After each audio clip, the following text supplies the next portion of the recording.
Hello, everyone, and welcome to the big finale of Lessons in Deep Magic. I hope everyone's ready for this. I hope everyone is mentally prepared and fortified. I'm not. And I'm not entirely sure if these lovely people here are. We have been through a lot. I've put them through a lot. They've put each other and themselves through a lot to be perfectly fine.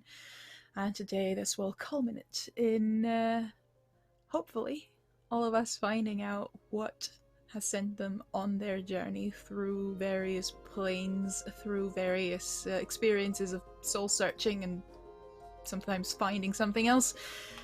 But before we begin, let's see who we have here. Bastian, Colin, how are you doing today? Who are you? How's Bastian doing? How's Colin doing? Colin's okay. Bastion is meh. I bet you Bastion can drive a manual. Colin can't drive a manual. That's what I learned today. That's been my adventure today. I bet you Bastion can. No, you know what? That seems like the kind of thing he'd actually suck at. Now I think about it. That's not the kind of skill he'd have. Anyway, that's where my head's at. Clearly, I'm stuck on trying to drive this damn car. But other than that, I'm fine, and I'm very, very excited and quite terrified, honestly. That these disaster children of ours have had a good run, but I'm pretty stressed thinking about what's coming up tonight. So go easy on us, please. Aww.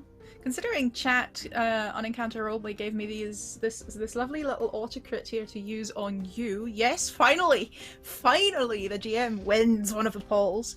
I will, of course, only use it for good. For example, Lorenzo. How about some blood frenzy, huh? Huh? I mean, I'm down. How This you time, doing, let's Noir? make it an ocean of blood. Hey everybody, I'm Noir. Playing Lorenzo. I can't believe we made it to the finale. I'm a little terrified about what can happen next. I may have placed some bets about who survives this, just to make a little money on the side.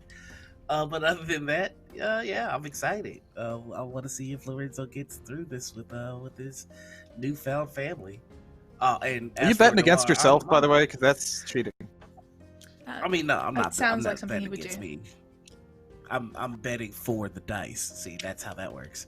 But as for Noir, I'm doing a little under the weather, so don't mind me if you hear a hacking or two. Hacker man. Anyway, Draku, how are you doing I'm in. today? And how's Pickle? I'm doing pretty good. Pickle is probably a little scared. And yeah, if suddenly I teleport into a bedroom instead of this green screen, I might disappear again for a second. That was fun. But yeah, I'm really excited for tonight. I'm so curious to see if we find out who this infamous fish is. And yeah, I'm ready to see where tonight goes. Good. Yes, our infamous fish. I'm looking forward to finding out more. Phoebe, Vasavi, are you alright? Yeah, I'm alright. That was I'm a just very really Phoebe excited answer. to be here. That's No, such a Phoebe answer. I know. I get in a mood. No, I'm really excited to be here and see where this goes and do the big finale with you guys. Phoebe, I wouldn't classify as excited right now. She just really wants her friends to be okay and not in danger anymore. Thought maybe getting them home would do that, and then, well, here we are. Yeah, here we are indeed. Here we are indeed, having done a lot of traveling in the course of only, I think it was roughly a week or 10 days since you got catapulted out of the Arcane Collegium and into the Shadow Realm, made your way through Evermore, back onto the Shadow Roads, and eventually back to Zobek. And when everything seemed fine, when everything seemed alright, Well, that's when you realized that nobody seemed to even remember the mere existence of the Arcane Collegium. And any students or professors or anyone really connected to said magic school, you managed to find your way there. Bastion almost succumbed to a similar effect, magical effect, that would make him forget all about such an important part of his past, but you convinced him. Lorenzo convinced him. And you found your way inside, realizing that something odd, if not terrifying, was happening there. When you found some of your classmates, some of your friends, I dare say, stuck in individual time loops. Time loops that they were aware of. Trapped for a week now. With just 10 seconds, the same 10 seconds over and over again. And just as Pickle knelt down to help Marion, a friend of Bastion's, to break free from that time prison, we saw a strange worm-like creature appearing to be connected to Marion. Well, at least until Pickle interfered, and that worm-like creature is now not happy with Pickle as it launches itself into Pickle's face. And we are starting with initiative of, that creature. Let's keep it floating, let's keep it a bit more narrative, but I dare say you weren't exactly ready for this. So that strange round mouth filled with tiny needle-sharp teeth is coming towards you, and I'm gonna roll an attack. I haven't done this in so long, it's exciting. 10, Yeah, remember fights? 17. I know, right? How do fights work? 17. Does that beat your armor class? Handily. Handily. Well, then that creature, and you can all see it, is seemingly coming out of nothingness, is blinking into existence as it launches itself at Pickle, as it sinks its teeth into Pickle's neck. You take... Oh boy.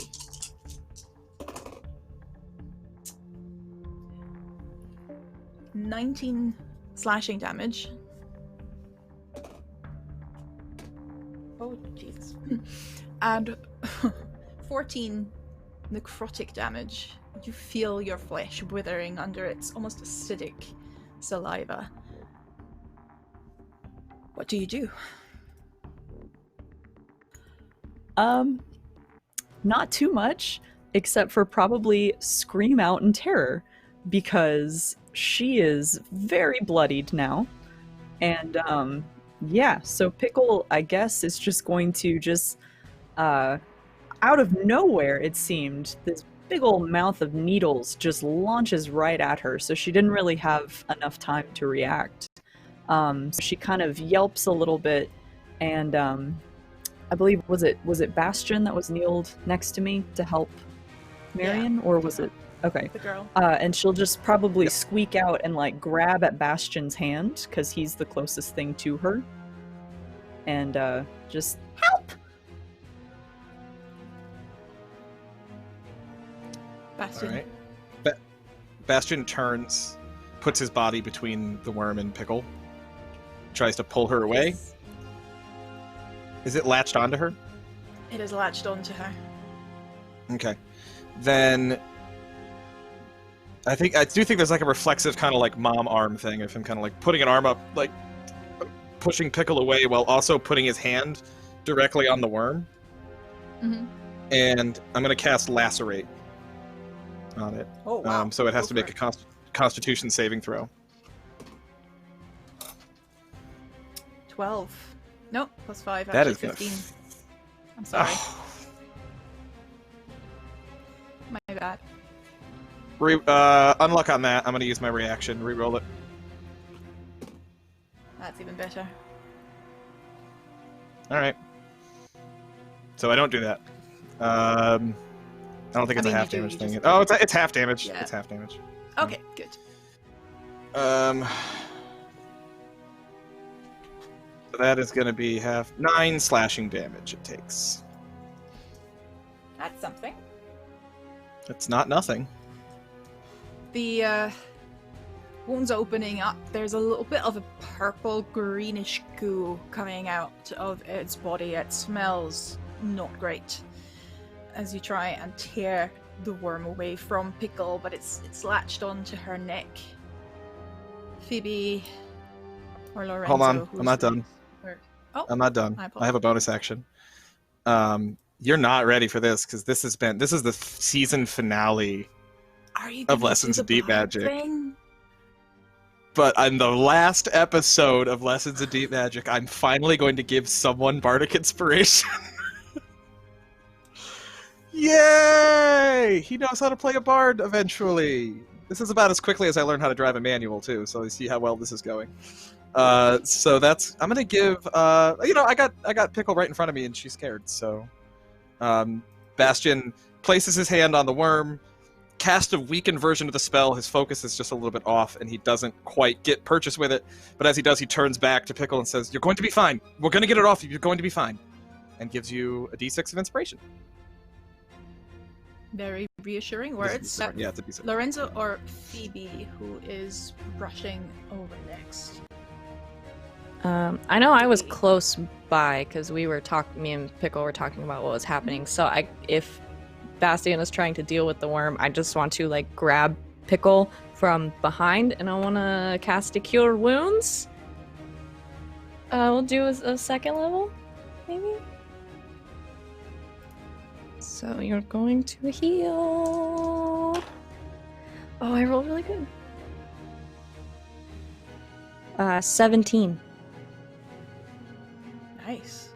You heal 17 hit points, and one hand you have Bastion trying to support you and pull the worm away, and the other hand you have Phoebe holding onto you and getting some life force back into you. Can you do anything as a bonus action, Phoebe, or would you like to pass on to Lorenzo? No, I think that's it for me. Yeah. Lorenzo. Side note, I'm still shit at playing a bard, and it's actually a d8 of Bardic Inspiration, not a d6. So. Alright, seeing that the team is pretty much focusing on keeping Pickle safe, and they're handling that pretty well, Lorenzo is just gonna focus on attacking whatever is on her. Do I have a clear visual of what's attacking her? Okay. In that case, he is going to ooh, I get 2 attacks now. He's going to charge in and swing. And that is going to be a 17 with his axe. Easy. Okay. And we're gonna dump a first level spell slot into it to make that a level 1 smite. So for an additional 2d8 damage. He says totally having a d8 ready. Here we go. So for the smite damage, it's 6. 9 points of radiant damage. Tell and me for the the total at the axe, end. okay. So 9. So 8 slashing, 9 radiant for the first attack. And then it's going to be, let's see, he's going to attack again. That one's going to miss. That's going to be a 10 total. Nope. Yep. And with his bonus action, he will cast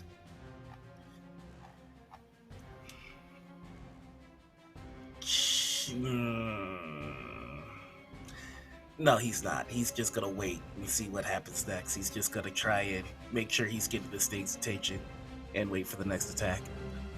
And the next attack is coming as you let your axes sink into that worm's flesh, creating more wounds, creating more of that ugly, ugly smell.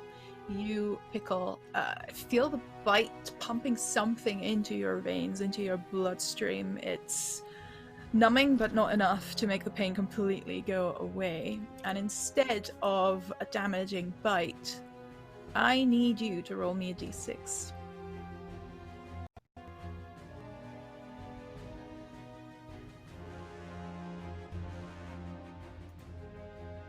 I got a 3.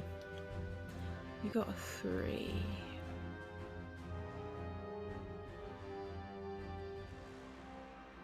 Alright. You feel some memories shift within you. Strange. You were always present. You were never the best at school. You were never the most gifted or talented at magic, but you're always there. Your attendance is always A+. You try and work your way through what you don't understand, but you can physically feel some memories drifting away.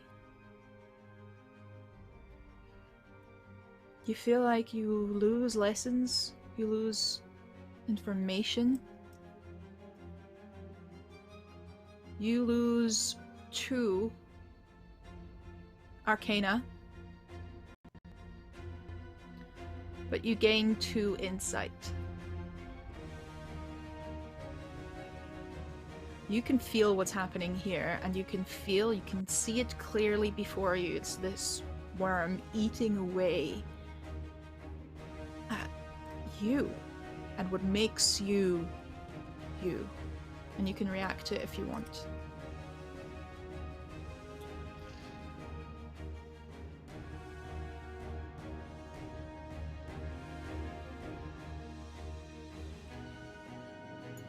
I think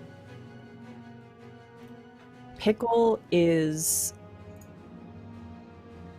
like you said, she has always tried her very best when it comes to magic, and to feel that kind of slipping away from her is kind of going to snap her out of her fear that she's feeling right now. And I'm gonna go ahead and do timely distraction on this creature, and we'll see how this goes. So she like digs in for her book, and she peeking at it, like she's so determined to get this spell off, and she spits out the incantation for it. And I need a wisdom save from this creature. That is 18.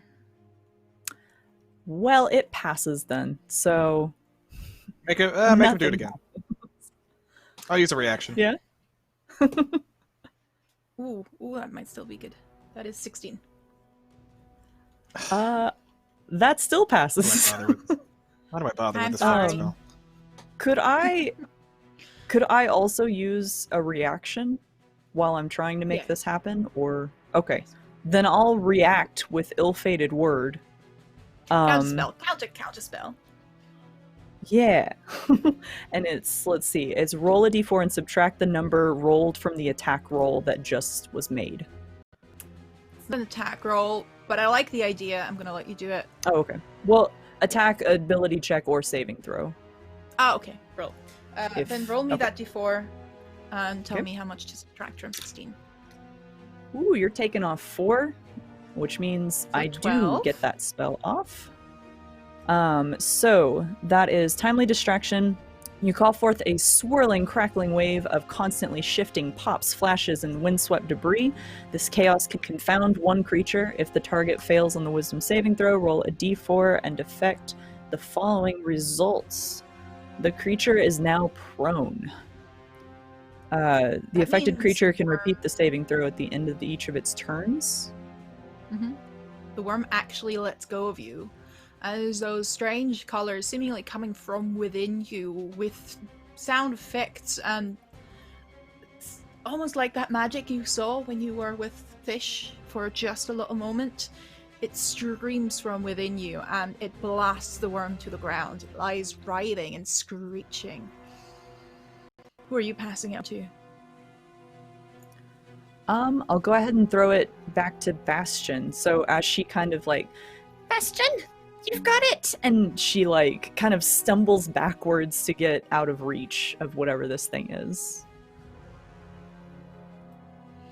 Pickle falls back, scrambles. The worm is on the ground. Not beaten, not too bloody. Confused for a second. I'm gonna do something. No, I still have the spell slots for it. I'm gonna do something not very bard-like, but it's something very Future Bastion-ish. I'm gonna draw my sword and stab the fucking thing. It's knocked down, yeah. So Yeah. yeah, Bastion's gonna quickly draw his rapier and try to shish kebab this worm with it. So Another famed student Alright. meal at the Polished Brass Knob. I'm really not liking this polished brass knob thing. I am so sorry.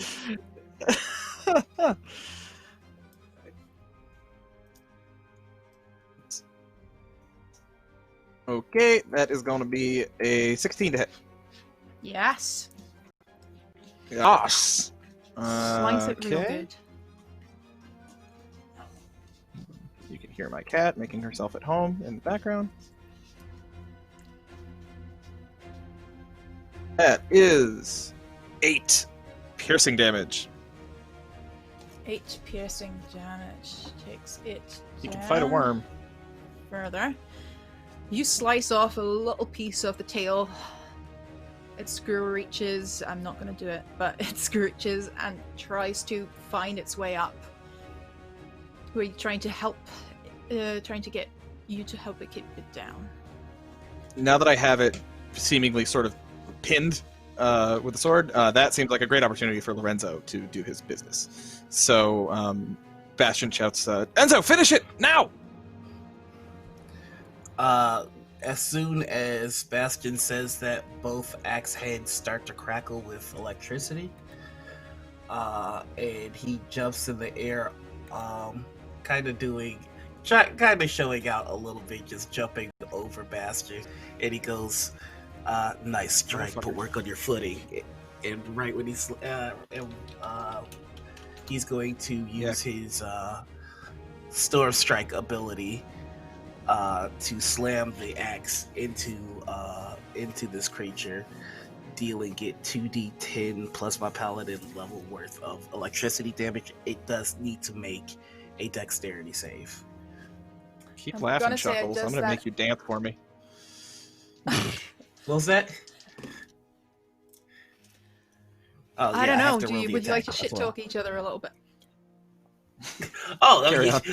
on. He I shit was just talking. talking Oh, to you. Lorenzo would totally be like, that was cute, but I mean, he's just looking at the lightning arcing all over the room as it's like burying itself into this creature.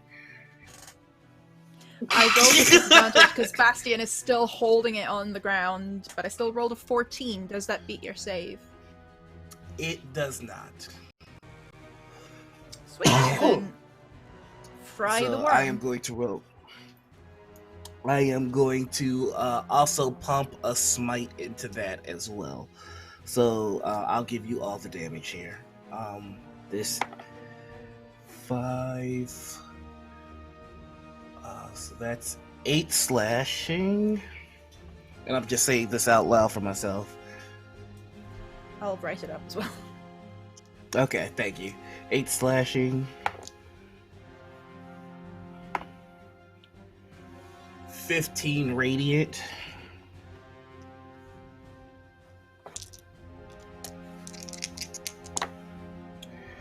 And 8, 9, 10, 11, 12, 13, 14 lightning.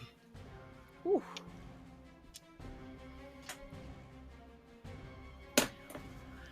The creature writhes and your axe sever half the tail, but as you do, it vanishes.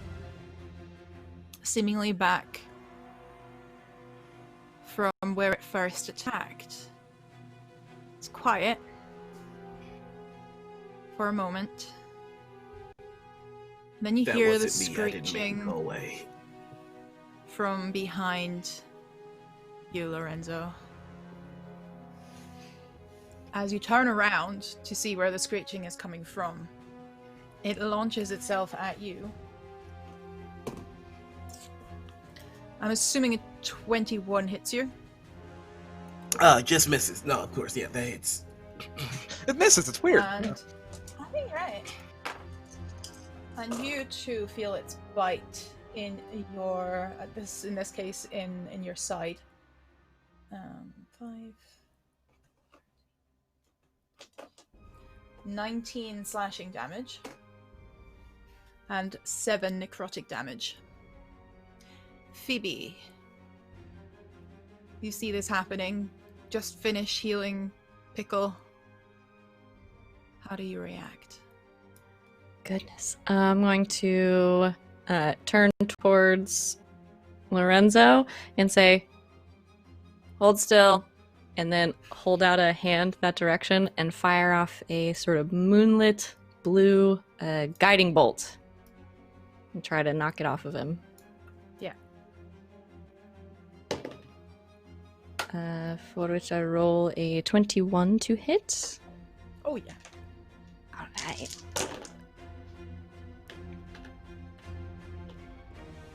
That's 15 radiant damage.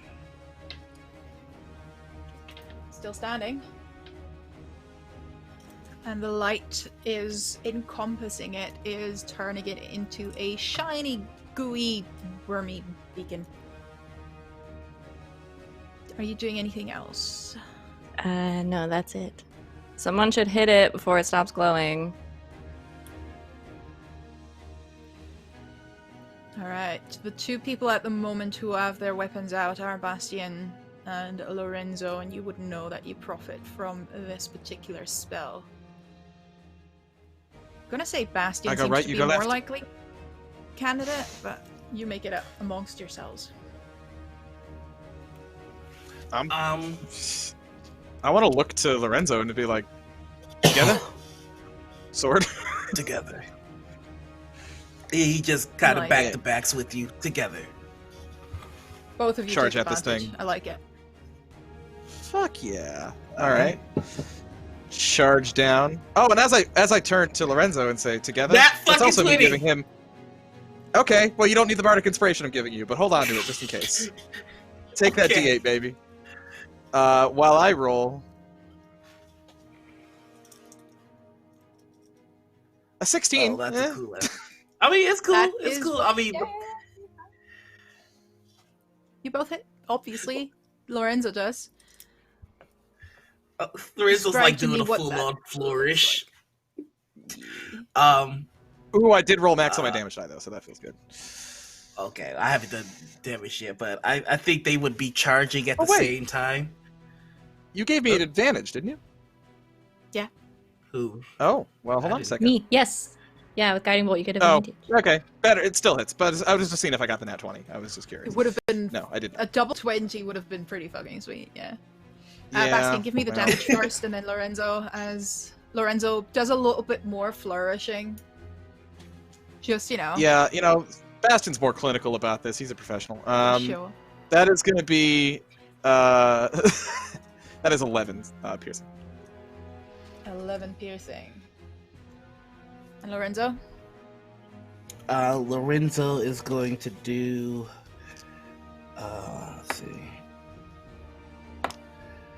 9, 10, 11, 12. 12 slashing, and I'm actually going to make this a level 2 smite. So this is going to be 3d8 or 6d8 because it's a critical. It's a lot of dice. 9, 10, 11, 12. I just rolled 3 ones. 14, 15, 16, 17, 18, 19, 20, 21, 22, 23. 23 radiant damage. Holy shit. You light this thing on fire to the point where the radiant damage actually makes it catch on fire. It does not let go of you, though. In fact, it almost starts burrowing deeper into your side as if it's trying to get away from that fire. Pickle, you know exactly how that thing has a way of not just doing regular damage. How do you try and get this thing off Lorenzo? So she's going to kind of flip through a few pages and she's going to try a spell she hasn't tried yet. Because, of course she is. And I'm going to attempt a frenzied bolt directly at the creature. So let's see if I hit it. And I do have inspiration. So does a 14 hit? Did you add your T8 inspiration? Not yet. You'll want to add it. Or I'll you want can use to your add auto it, crit okay. that you still have from your previous. Oh, I do still have an auto crit. It's also an but I mean, to be fair, I with already that rolled. inspiration, you will definitely hit. Even if Okay. it's just a Yeah, one. so 16 total. Yeah. Okay. So I did she something. kind of, flips. Yeah. She flips a few of the pages, and I actually have to dig out more dice for this. And as she finishes, she throws her hand out towards the creature, and this bolt, kind of like electricity, Lorenzo would be proud, but instead of lightning, it's made with this rainbow cacophony of chaotic magic, and it just zaps out and hits this creature, and it's gonna take 3d8 of damage. This is fun. She's gonna hesitate for a second, but be like, okay, and like keep pushing out that Palpatine hand as she goes. Ooh, I need to find out what kind of damage it is on the random damage table. I love the sheer amount of random tables in this deep magic book. It gives me life. Yes. So give me just a moment for that. That was 10 damage, and I'll be able to tell you what it is in just a second, but I'll let y'all move on if you want. Phoebe. We have two swordy boys. Well, one axey boy, one swordy boy. We have a strange rainbow of magic enveloping a creature that's already on fire and screaming. How would you like to add to this creature's misery? Phoebe has no idea what's happening right now. I will reach out again with that same sort of blue light, and because I don't want to crowd everyone too much, I'll cast a spiritual weapon next to Lorenzo, and I will try to hit it like a big golf swing.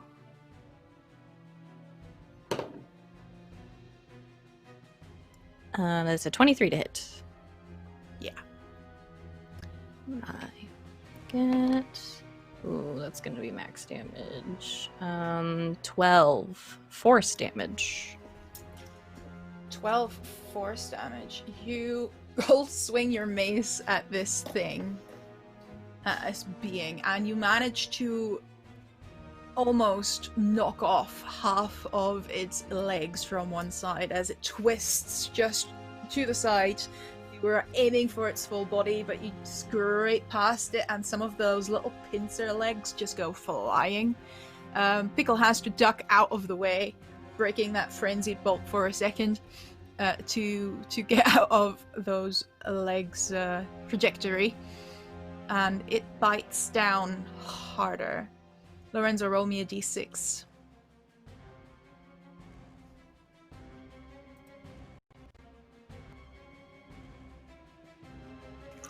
1 second, I had to pull out my D6 pouch.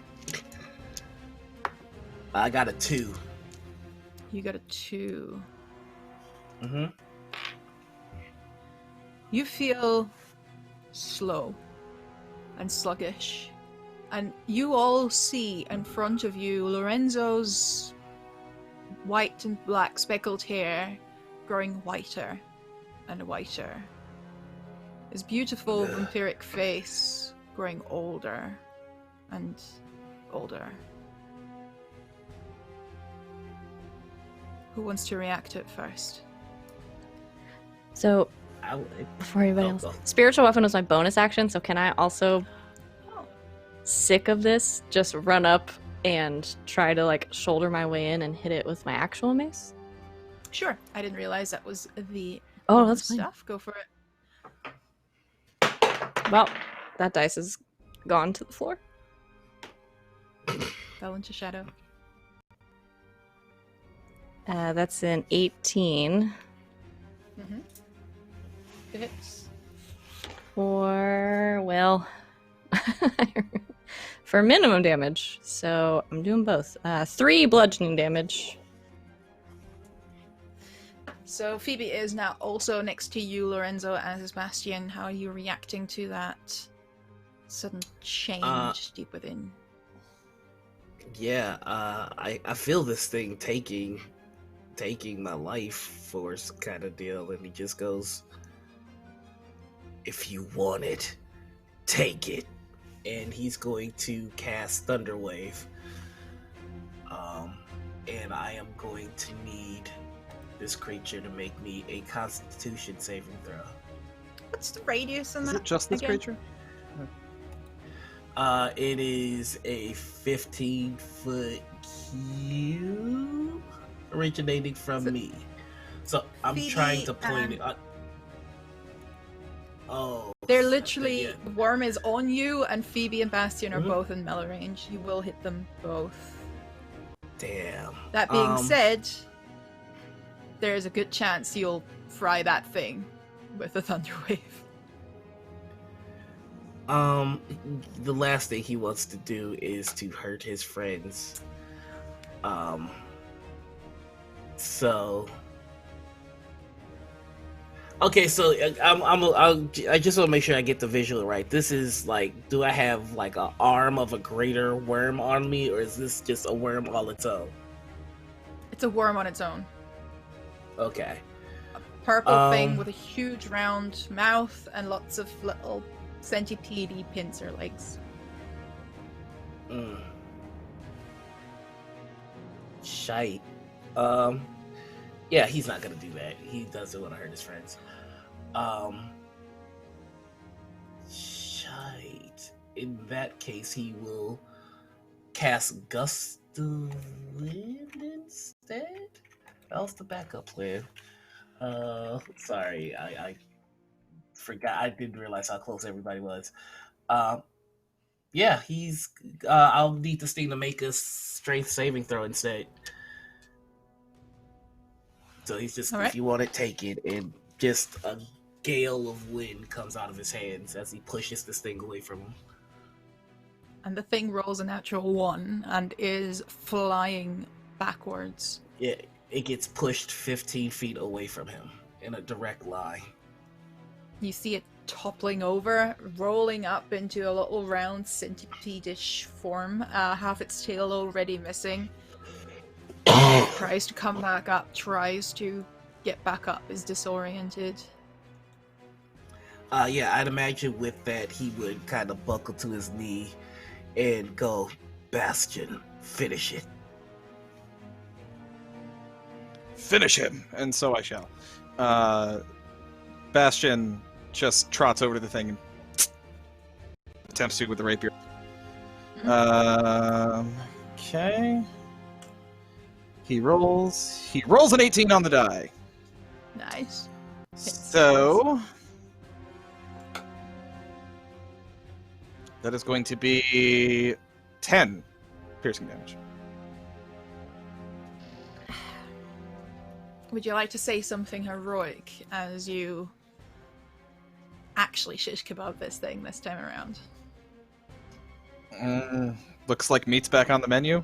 No, I don't. That's not plagiarized from another fucking franchise.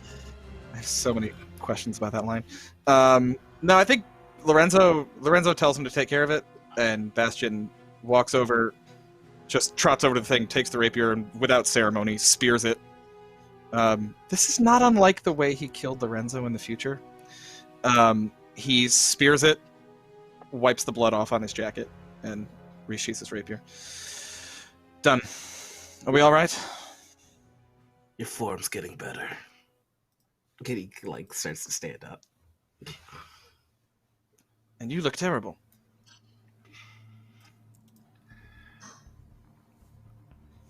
Just looks You at feel his all right? hair. I'd imagine some of it comes out in clumps. It's fine. In fact, as you look at your hair, it's slowly starting to return to normal. However, Pickle, you try to remember this lesson you know you've forgotten. And surely knowing that you've forgotten it must mean something.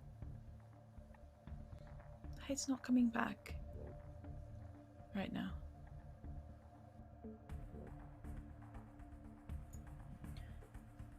Lorenzo, did it take any memories from you, or did it just make you older?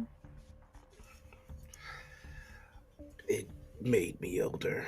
I don't recall any memories that I may have lost, but I'd imagine that would be hard to account for, wouldn't it? Yes, I can remember that I'm forgetting. Is that normal? No. It's not normal.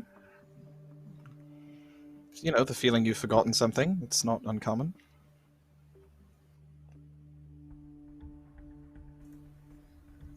What was Do you that? feel all right? How do you feel, Pickle? Do you feel different, disoriented at all? I know that I'm forgetting something, but I can't remember what it is. And it was that thing.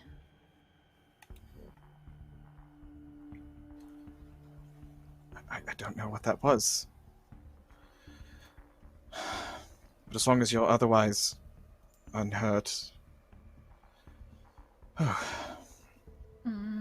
How does everyone look, actually? I never got hit, so I'm okay.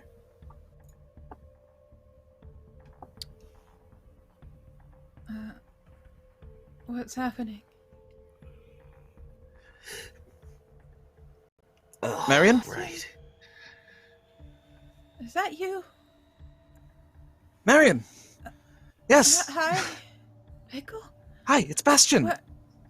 Yeah, I know, I just said your fucking name. Okay, that's all. Take it easy. Did you... There was something, I was what? gonna lose my mind. I was so sure I'm losing my mind. Am I seeing you when I lose my mind? Because I really don't want to see you when I lose my mind. Have I lost my mind, Bastion? Well, that's a bit rude. You didn't lose your mind, Marion. Something, seized it temporarily, but it's gone now. I don't. We killed it. Okay, that's good. My neck hurts. What? And she reaches around, feels a wound. But as you look at that wound, it seems old. It seems half healed all over already. What is that? I would like to reach over to her with lightning kind of sparking from his hands and heal her 5 hit points. Just to see if it does anything to the wound. She's a little bit skittish at first. You can definitely see that she's not completely sure this is all real. Jumps back and then Oh, Enzo, I'm sorry. And allows you to heal her fine. up. Alright. Oh, alright. I haven't lost my mind. Good. And she's starting to compose herself. You know her as a fairly stoic, as a fairly reasonable person. Uh, do you know what's going on? We were hoping to ask you the same question. I thought I'd just seen a horse come down the corridor, and then it was gone. Surprisingly, Absolutely just gone. that actually tracks. That was Right, probably right. Rumble. Huh? It looked a little bit. Is that your? Yes. The little white. And he snaps his Yeah. fingers, and then Rumble appears. Yeah. That He horse. can do that now. Didn't have the brooch, but that horse. I was looking for my wand. I thought something was going to happen, and then. And she looks down at the backpack that lies just scattered, its contents scattered on the floor, that you saw her rummaging through when you entered this corridor. And then I just remember nothing. My brain feels incredibly scrambled right now. You remember the last thing that you saw? No. The horse, and then just a dull pain. Okay. Well, let's run down the list then. Do you know the last thing that you heard?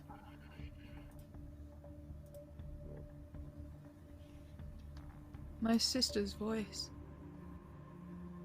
Well, sister. I can't remember her face. Can I attempt a medicine check to see if this is the effect of a poison, to see if this, whatever this creature was, poisoned them? Yeah, go for that medicine check.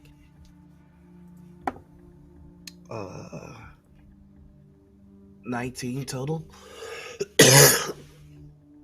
You look over the wound, and hers is half closed up. You do see something strange. Almost like ice is your first thought, and you touch it. It is cold. You look at your own wound, and it's the same substance.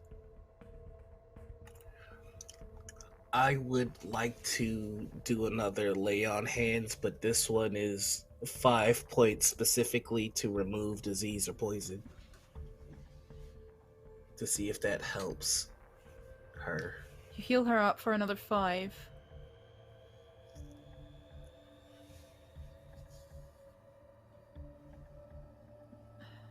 It feels nice. I feel a little bit Do you warmer. remember anything? No.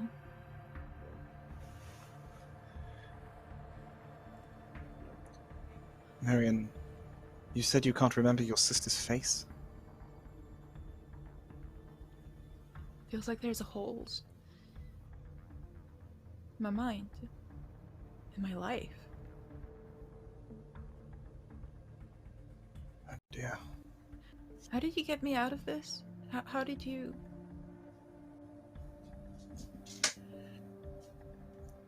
There was a worm attached to you, seemingly. And we detached it and killed it. Is the body of the worm were- still sitting there? Sorry. The body of the worm is still there, yes. Yeah, Pickle, that what do you thing. want to say? We were able to see the worm because we tried to remove the chaos magic that was surrounding you. Chaos magic. We kind of we think that's what happened to start this all off.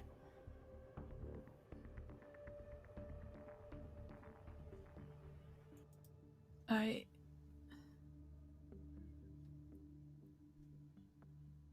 think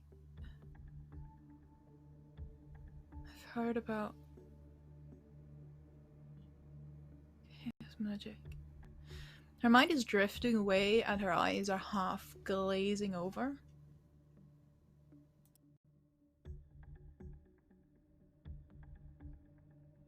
It's the void.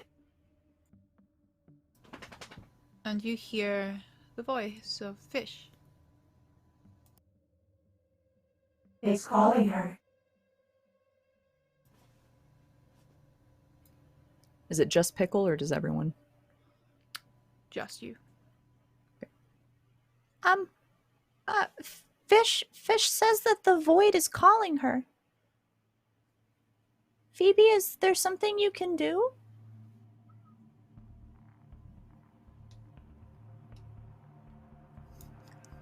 Not to put you on the spot, sorry.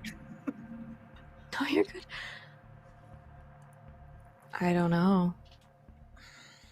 I will say the void is not something you have studied.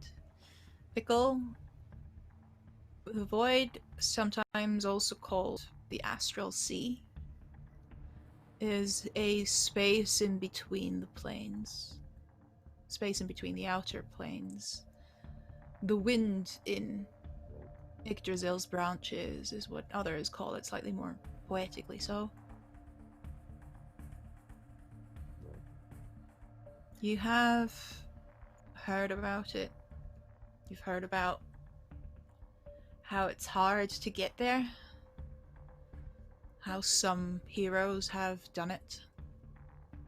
But most prefer not to even explore that far. There are other planes that are a little bit less terrifying.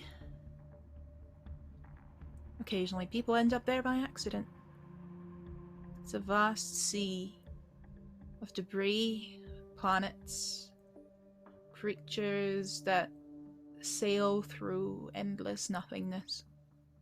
The stars, sometimes creatures themselves, larger, more vast, more enormous than anything you could imagine here in this world.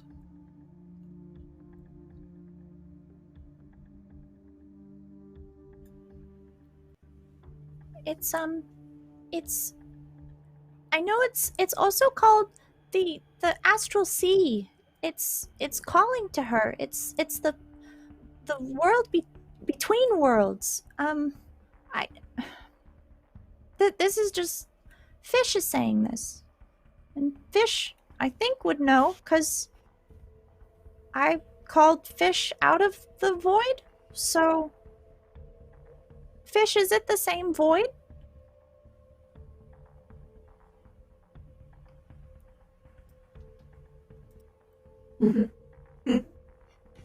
There is only one void. Home.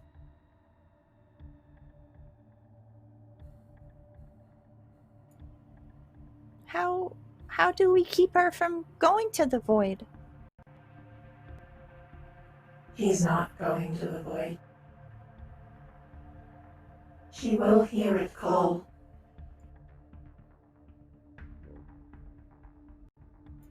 Okay, well, that's good, I guess. So she's not gonna go there. She's just feeling the call.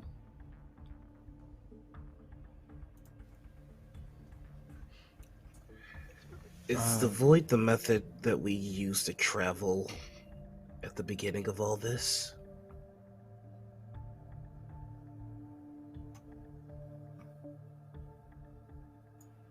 Can I Arcana roll? I'll do you one better. He is smart.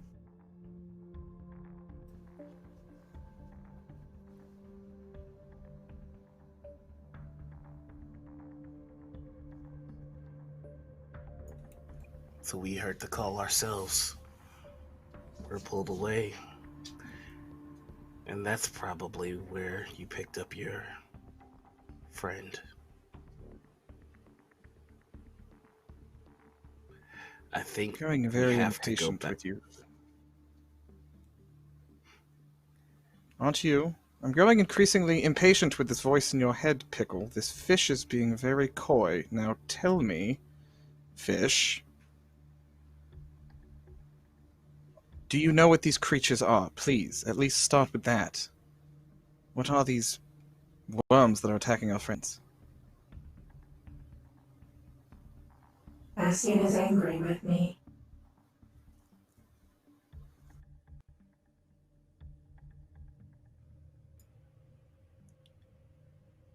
Careful, Bastion. It's best not to. Oh, sorry. He's just concerned. I mean, it is a little strange how you showed up. We just want to make sure that you're safe, because you want to be friends with us, and we want to be able to trust you. But if you're coming from the same place that those worm things are coming from, we just have to be a little cautious. Yes. Concerned friends get angry with each other. I've seen that. The worms are bad.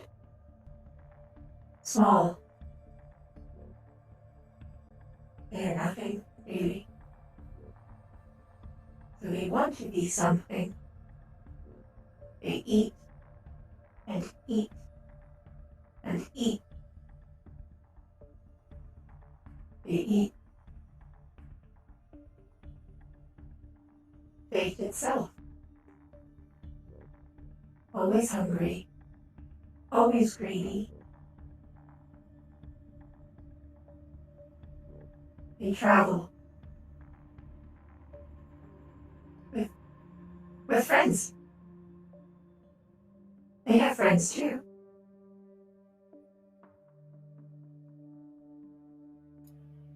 Are there friends Well, here? Maybe. I don't know how they got harnessed.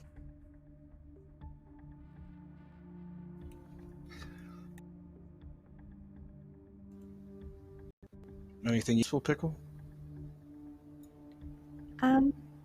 Well, apparently they are very greedy and they eat, and Fish said that they eat fate itself. Maybe that's why I can't remember some things? Maybe they ate it.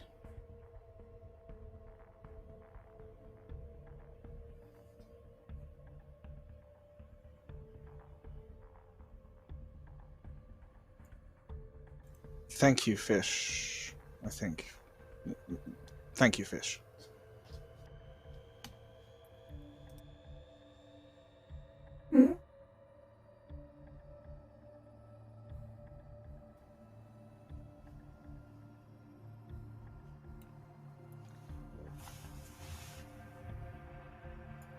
Marion, at this point, has sort of snapped back and is starting to wander over to a bench. I need to sit down a little bit, I think.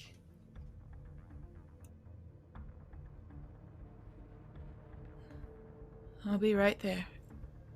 And you get a feeling she's not going to be right there.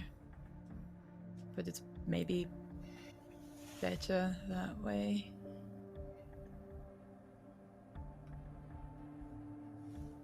Marion. So apparently, our school has been taken over by fate-eating worms from the void. And strangely enough, we get sent through the void and avoid the fate of all the students here.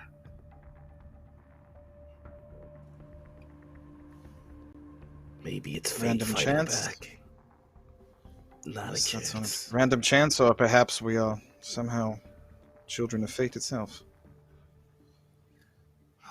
That sounds so pretentious. It does indeed. I rather like it as a band name, though. It would be a nice one. Alright, stay focused. So what's...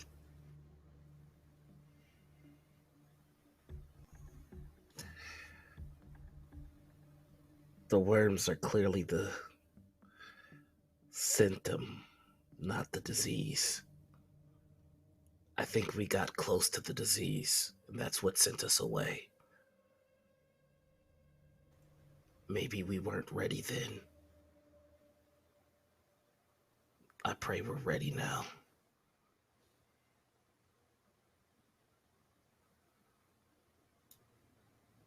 We're going to have to be.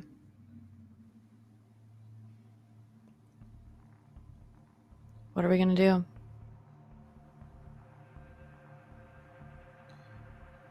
Stick together. Finding Otterley Riverbend would be a good start. If anyone would know what to do. Though I fear she probably has a worm sucking on the back of her neck, too. I think she would be far too powerful for simply whatever these worms are. I believe I'd certainly whatever like to think so as has well. her. I would think so as well, but anyone can be ambushed.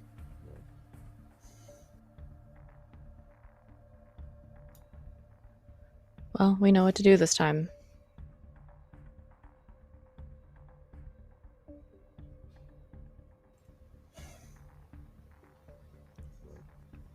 We should keep What are we going. going to do about Marion?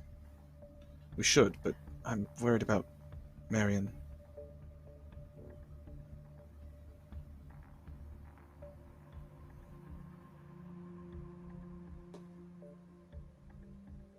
I'm afraid to tell her to go somewhere by herself. My thoughts exactly.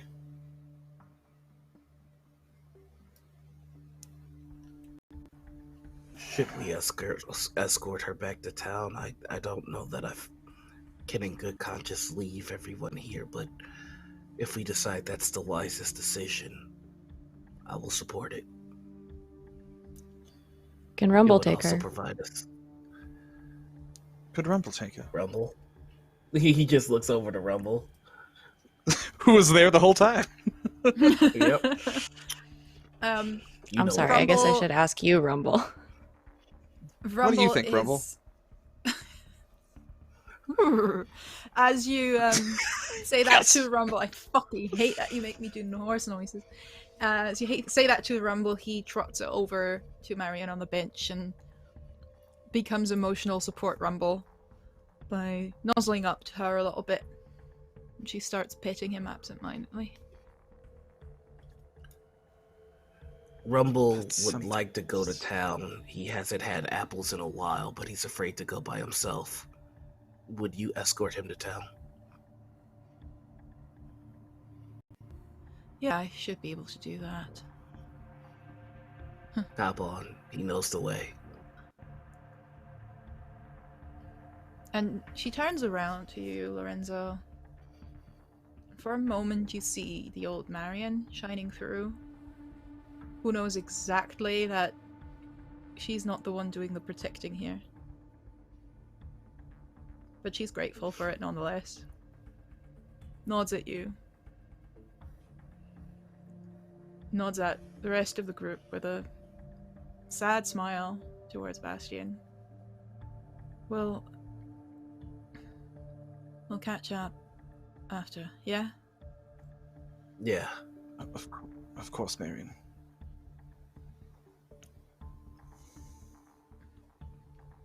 We'll see you soon.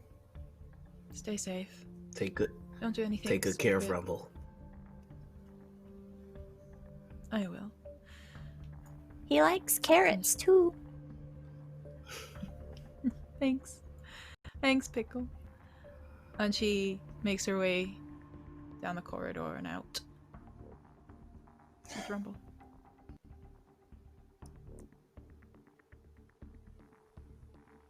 So sad.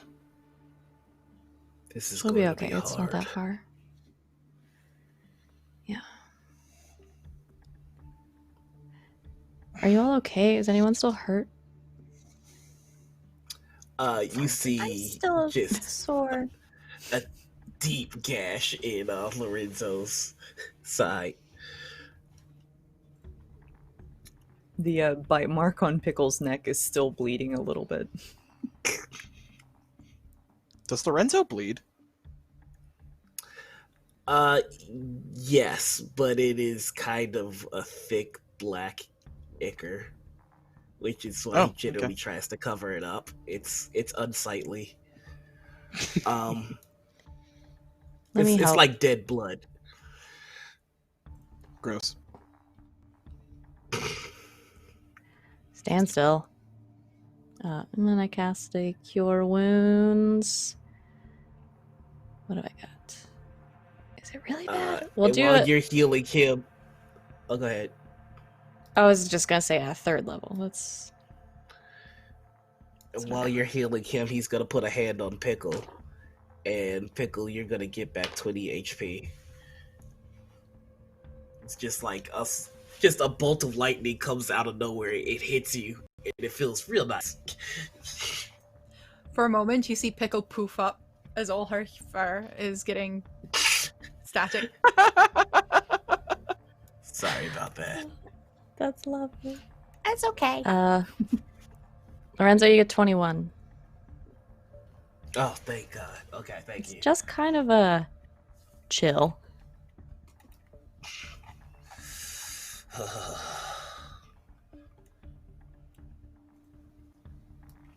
All right. Nice. Where are we going? We're gonna go to the headmistress's office, I believe. Are we on the same page? Find Adelie Riverbend. You make your way towards the library, where you know that Ottilie Riverbend, the mistress of stars and shadow, has taken up her office. On the way, you see more students, professors, cleaning staff, some messengers from town, some visitors, all in that familiar, locked up in time position. Some mid-walk. Some seem to be running away from something, but there is nothing there that they need to run away from. You see some familiar faces, some not so familiar ones. Pickle, you would, of course, you would recognize Dolga, the kobold that you have declared your personal rival in pretty much everything. He is seemingly trying to fend something off, his wand drawn, but nothing's there. He's in a swirly motion that indicates possibly a firebolt. But just as that little bit of light, little bit of ember starts to form at the tip, he begins the swirling motion again, and again, and again.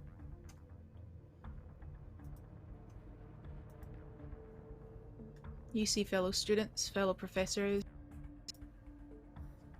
and you make your way towards the library, where it's strangely empty. Just a cold chill in the air. All of you make me a con save.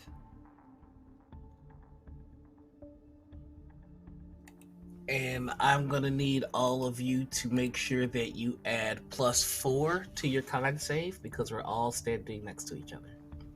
Yay, paladins. Does Lorenzo still have his bardic inspiration? Has it been 10 minutes? What'd you say?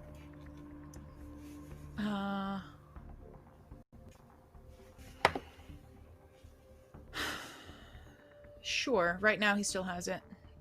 It's most. Okay, what most was that, a probably, D8? Yeah. It's a D8, yep. Thank you, because I'm pretty sure you just saved my life. I rolled a 14 once. total. And with the Bardic Inspiration, 15, 16, 17. I got a 17. You're good. What did everyone else? Oh. Don't forget to add the +4. I remembered. Oh no. It's a 9 in total. And that's a 9 in German. Ooh. Damn. Wow. Boom, got him. I'm very happy about this. I've got an Night of 8. puns. Welcome. Join me. What the hell? Pickle? I appreciate rolled the a +4, nat bro. 20. But... Okay, listen. What did you say, Pickle? Sorry. I rolled a nat 20, so 25 feels total. Like Nice. adding insult to injury. So, like, no matter which direction, my +4 was useless.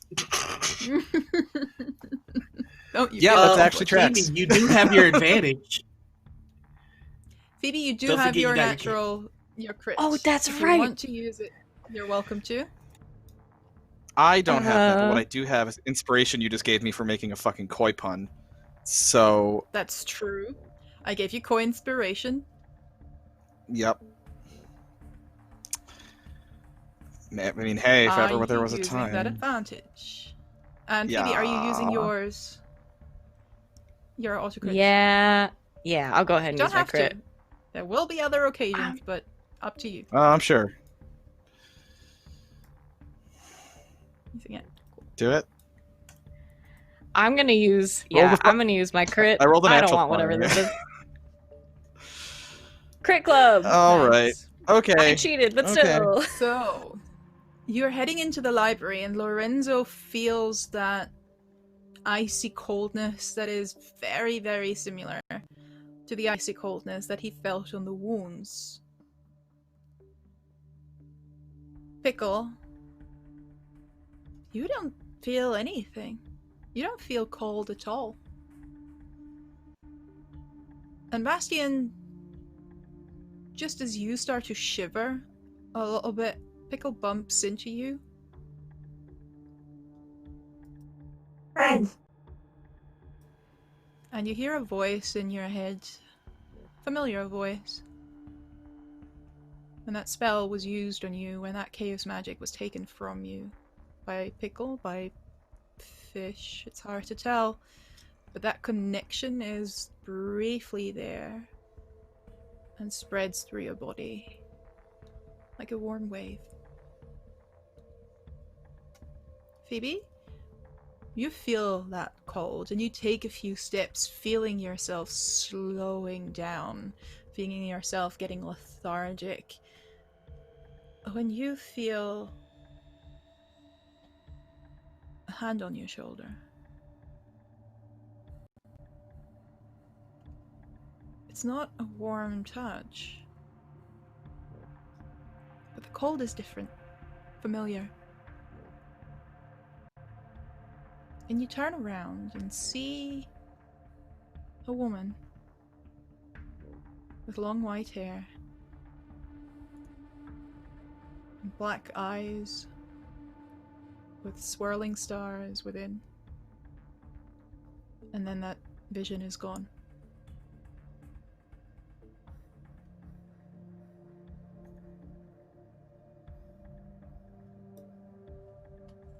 Thanks. I'm gonna say the exact same time. We're saying it to different people, but the exact same time Phoebe says thanks, Bastion also says thank you, and then would like look at Phoebe. Did you? Fish, right? Did you hear her too? No. No, I saw somebody. Oh. Who? Her.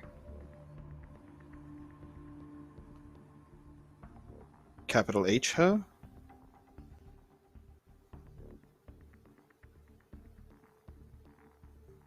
Here? Just for a second.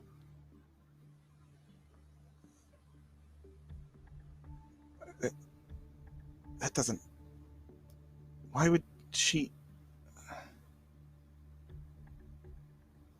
I don't understand.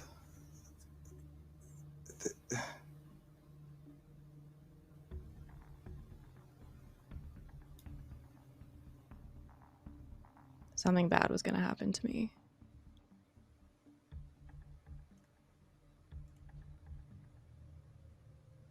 She I'm going to have provided to as she think always about does. this for a second. Yeah, take your time. Yeah.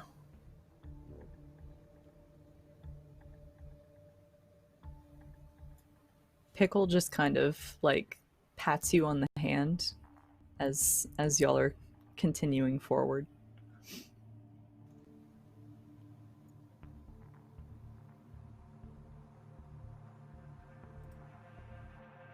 And you're heading on past rows and rows of books that have been toppled over, and deeper into this round library within the dome of the Collegium's largest building. And you start seeing that some shelves have been toppled over as well, books randomly taken out and then thrown to the ground, pages open and bent, some books broken, some burnt, some frozen into a strange, almost sculpture of discontent, anger. But the library is utterly empty. There's no Roderick. There's no librarian. There's no teachers. There's nothing, just silence. And a cold that doesn't get to any of you. You make your way up a spiral staircase, up into the top part of the dome, where you know that Ottilie Riverbend's office lays. You've been there before, a week ago, reaching out for that door handle. Reaching out and then being thrust into utter darkness. And as you reach out this time, who is the person reaching for that door handle? If nobody has any objections, I'd like to have Lorenzo take the lead here. Good. All right, so he reaches out, touches the door handle, tries to make his way through. It is ice cold, but you manage to open it. Leave a little bit of skin, perhaps behind, but it barely hurts. And you Avoid look the door handle if you can. And you look at a desk. Familiar. Especially to you, Lorenzo. You've spent plenty of time there being admonished. Yeah. You're looking at a woman. Familiar. Sitting by the desk. Looking through books. Seemingly hasn't taken any notice of you.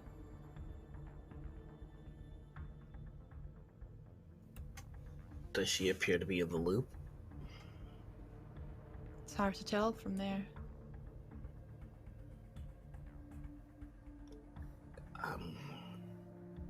I'm dark. going to... Oh, shit. Yeah, I guess we're all going to advance a bit. Lorenzo's going to try to get closer to the headmistress to see if she's in the loop. Yeah, You right step- behind you. Lorenzo, then Bastian, Phoebe and Pickle. And she looks up.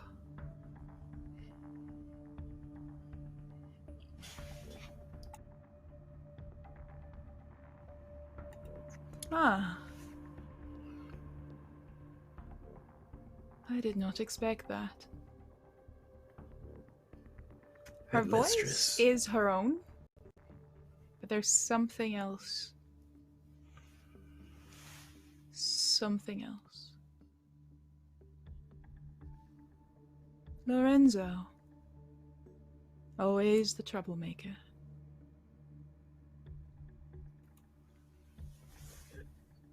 I actually came to help this time. How kind.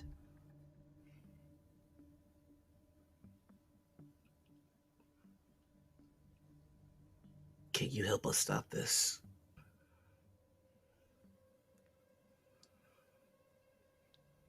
She is trying. It is rather infuriating, in fact.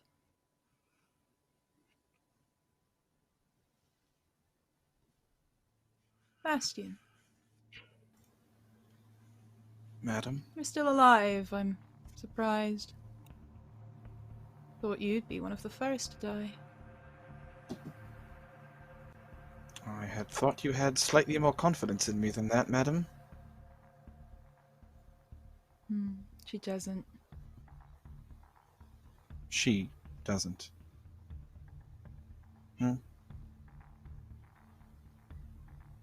Who are you talking about? Mistress Riverbend.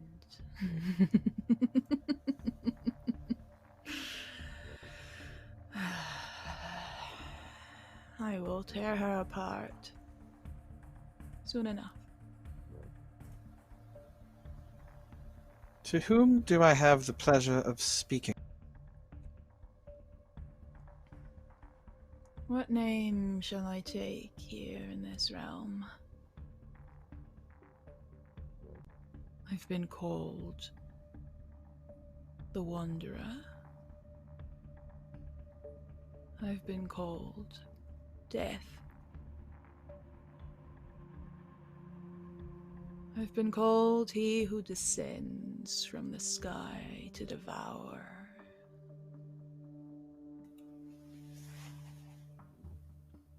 Those wouldn't be good bad names, Bastion. Not the time. Read the room. Not wrong, but shut up.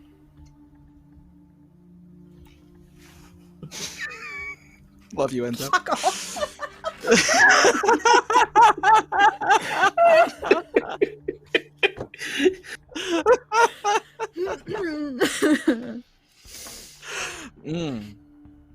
Scene.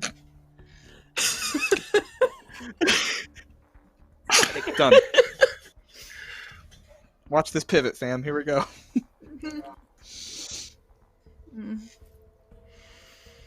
You may call me your new god.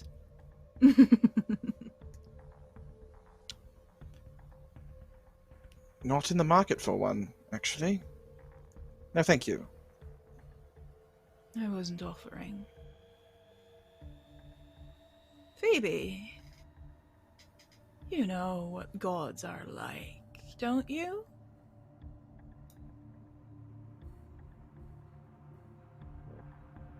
I mean, yeah, some of them. How has your Sarastra been treating you lately? Pretty great. Hmm. She's not possessing anybody against their will, so... She has. Many times. But they only ever teach you the good, nice bits, don't they?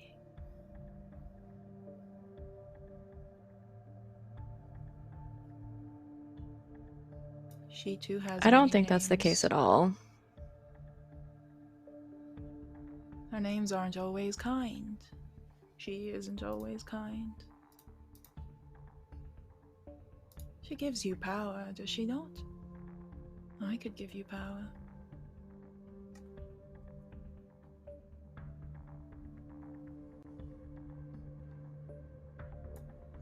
Yeah, no thanks.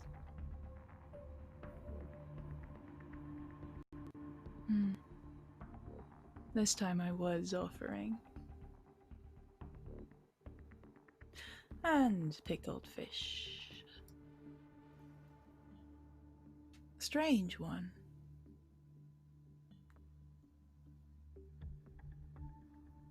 You should not be here.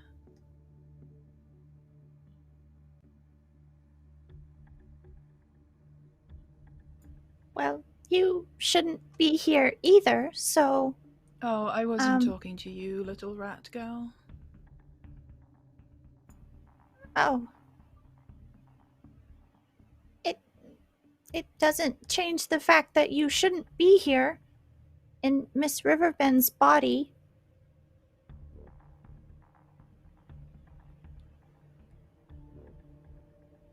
Look who's talking about possessing bodies. It's comical, really.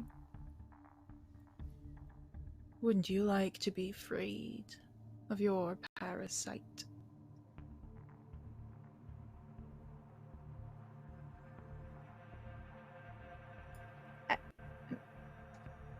My parasite? Are you talking about fish? A fish, you call it? Yes, I suppose that's appropriate. A little fish on the hook, trying to fight. We are pulling it back.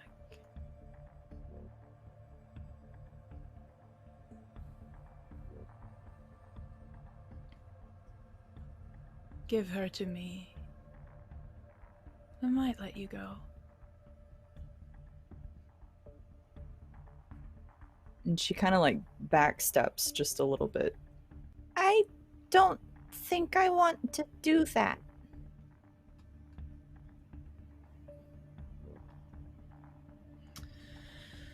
Oh well. And Ottilie Riverband stands up, pushes the chair back in a swift motion. You hear the scraping across the wooden floor. And you see she stands up, the Shadow Fae woman. But there is more to her. A shadow spreading from her eyes, from her form. Shadowy tentacles writhing and then rushing towards you. Don't like that. It's not nice. Not a let's fan. Put it that way. No, it's Not a not fan. gonna be No. super great. The first two tentacles are rushing towards Pickle. I'm going to say, because Lorenzo and Basti, actually all three of you are more at the front. I will allow for two of you to try and put yourselves between the tentacles and Pickle, if you want. Say no more. It's done. Lorenzo got and it. Phoebe goes first. Lorenzo and Phoebe both immediately stand guard, try and Shield push away wall. the tentacles. Shield wall. And Lorenzo 26, Phoebe 14. That'll hit. Probably not for Phoebe because her armor class is through the roof. But the It makes no tentacles- sense. It's great. I know. The tentacles hit Lorenzo for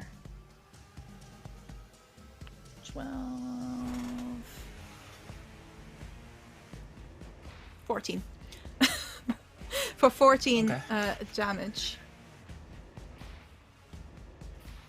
And make me a con save, please. 18.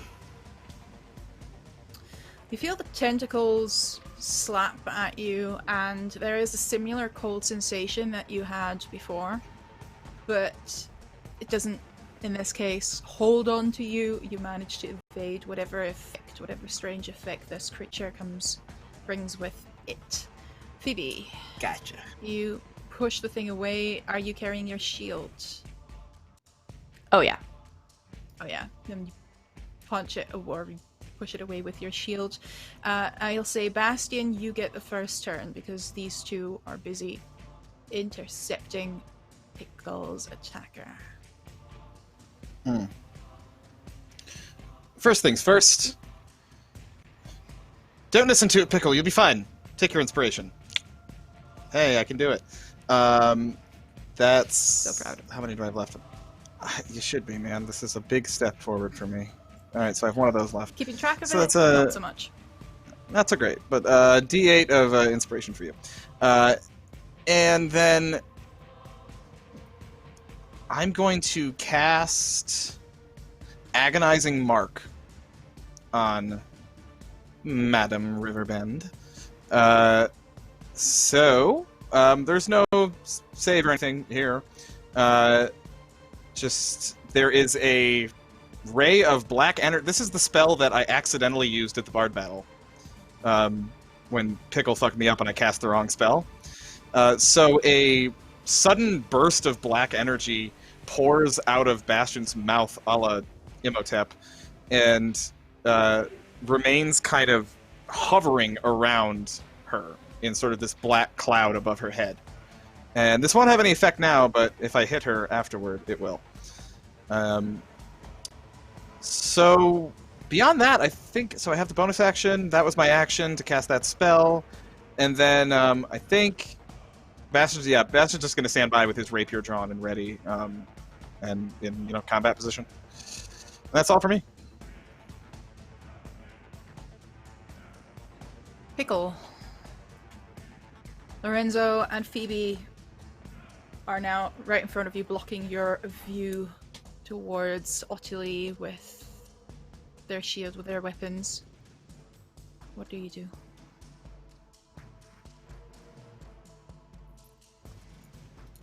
Yeah, so Pickle is going to kind of thumb through the spells and slam her hand on the book and chant out the incantation for roaming pain.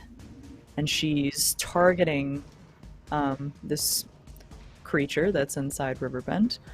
And I need a con save. I think I'm good. I rolled a 19. Okay. Then never mind. Is So it still half? she sputters out the words, but I'll pretend that this is part of the class that suddenly she realizes, wait, no, I don't remember how this spell actually goes. And so the words come out wrong and nothing happens. The words come out wrong and in a language that you'd never spoke before. Roll me on our beloved Wild Magic search table, because there is something else inside you that is terrified and unable to hold it together. This is fine. I'm sure it will be. Do you have the table open, or do you need me to?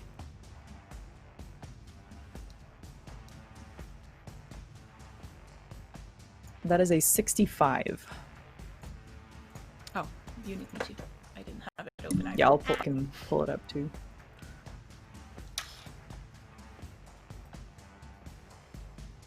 Let's see who does it first. Okay, it's magic. There we go. 65.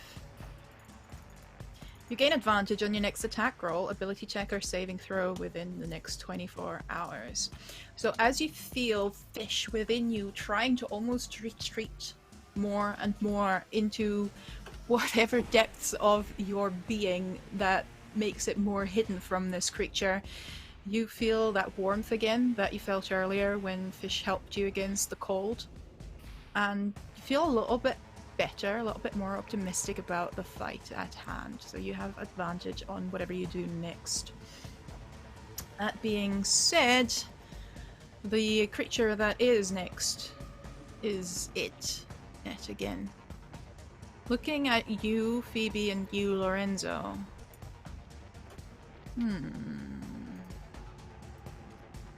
You are the muscle, of course. You are... Well, I could use some muscle. Phoebe? Roll me a wisdom save.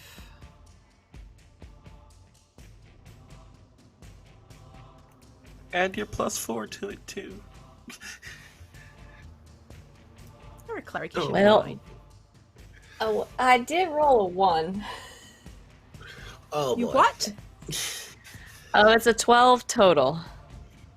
Yeah, that's not enough. I mean, it's fucking impressive that you still get to 12 with a 1. But you feel that creature's words, that wanderer's words, echoing deep within, and the offer of power, the offer of a new god, someone possibly better, stronger. Seems enticing. The creature uses enslave, which, yeah, is exactly what you fear it is. Is it a charm effect? Hold on. Possibly. Yes, it is. She's half elf. She has Fey I have ancestry. advantage. I hate you, Colin. Thanks. I love with myself right advantage. now. Actually, I'm quite proud. Thank you kindly. I love you too.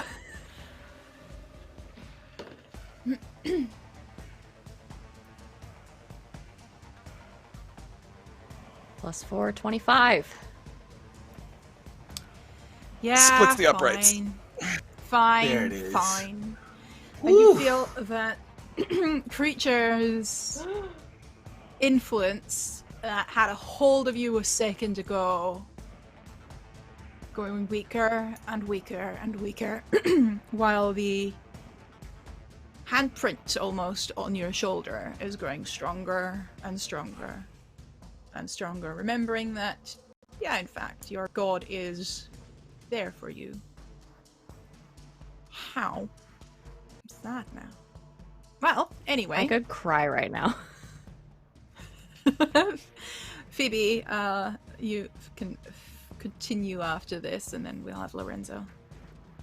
Fey all the way, baby.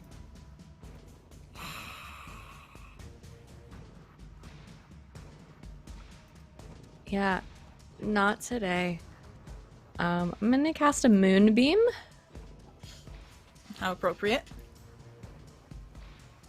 Which is a... Heck, I have so many books open. Constitution saving throw. Yeah, that's fine. Rolled an 18.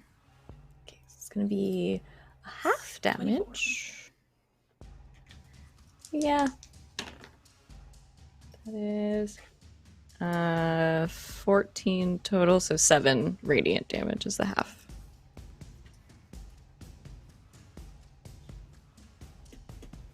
7 radiant damage, you say, as the radiant damage shoots out. It just cuts Ottilie's cheek, and you do see blood, elf blood, on her cheek appear. Lorenzo. Seeing what's going on and not wanting to hurt the headmistress, he is going to point his axe at his he's gonna point his axe at the creature and yell, "Get out of her!" And that is going to be his turn, the unclean. As a paladin of the Oath of Thunder, I can present my holy symbol, a channel divinity, so each aberration or fiend within 30 feet of me has to make a wisdom save or be turned for 1 minute or until it takes damage. I'm guessing Nice. this is an aberration over a fiend. It is I'm very much hoping. an aberration. Yeah. Woo! So it does need to make it save. And that save is a Alright. 15. Oh no, yeah, it's a 15. What was the save again? Wisdom? It is a wisdom save. I If rolled a anybody has 10 anything plus that fucks up 6. wisdom saves, oh Jesus. So 16. If anyone does have something that fucks up wisdom saves retroactively, you might want to do this React. now or forever hold your peace. There's a React react coming with from. ill-fated word. So Which- I'm going to. Another save, right, for me. No, I think she just rolls a d4 and subtracts.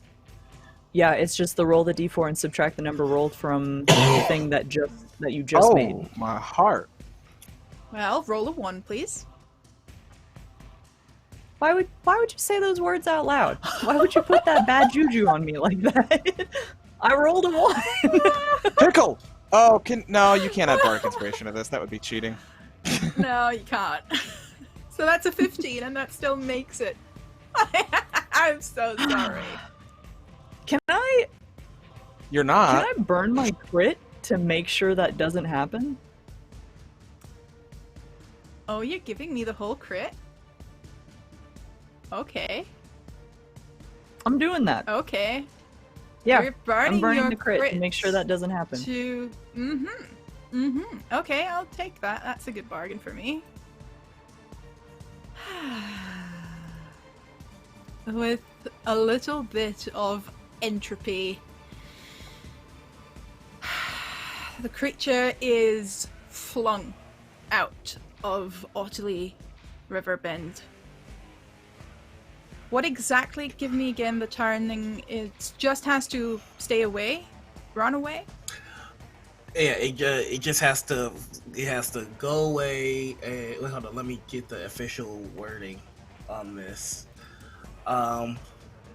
As an action, you present your holy symbol and utter a war cry using channel divinity. Each aberration or fiend within 30 feet of you that can see you or hear you must make a successful wisdom saving throw or be turned for 1 minute or until it takes damage. So they have to get as far away from me as possible for a minute. And in fact, it gets away from you. It disappears. Utterly disappears. Blinks out of existence, similar to those worms. So, like, while this is going down, like, his eyes are crackling with lightning. His hair is kind of turned more white than it is to black and white. And there's a little bit of wind just swirling around him. Ottilie Riverbend falls to the ground. The cheek cut still there. She's not moving. She's breathing. Bastion immediately runs to her side. We have 1 minute. Madam, can you hear me? And he's like shaking her, trying to get some response from her. Madam Riverbend. No response. Damn. Phoebe, Lorenzo, can you do something? Heal her? Anything? I am. You can see that, like, keeping this thing at bay it's costing him. He's just like, I have nothing left. Is she alive? Like, put my hand over her mouth to feel if she's like fogging my hand as their breath being drawn. There is a warm breath. Yes, shallow, but it's there. She's alive. I'd rather try to protect her when it comes back. I want to cast, maybe this will work, protection from evil and good on her to keep her from being charmed, frightened, or possessed for the next 10 minutes. Good call. Very, very, very good call. The spell, and she stirs a little. Doesn't wake up, but she stirs a little. And you feel, or you see, a similar moon amulet to yours. But in her case, it's that symbol of Sarastra embroidered onto her clothes, glowing ever so slightly. She'll protect you. About 20 seconds have passed. Do you think Lorenz? the spell that I used with Bastion and Marion, do you think that would help her too?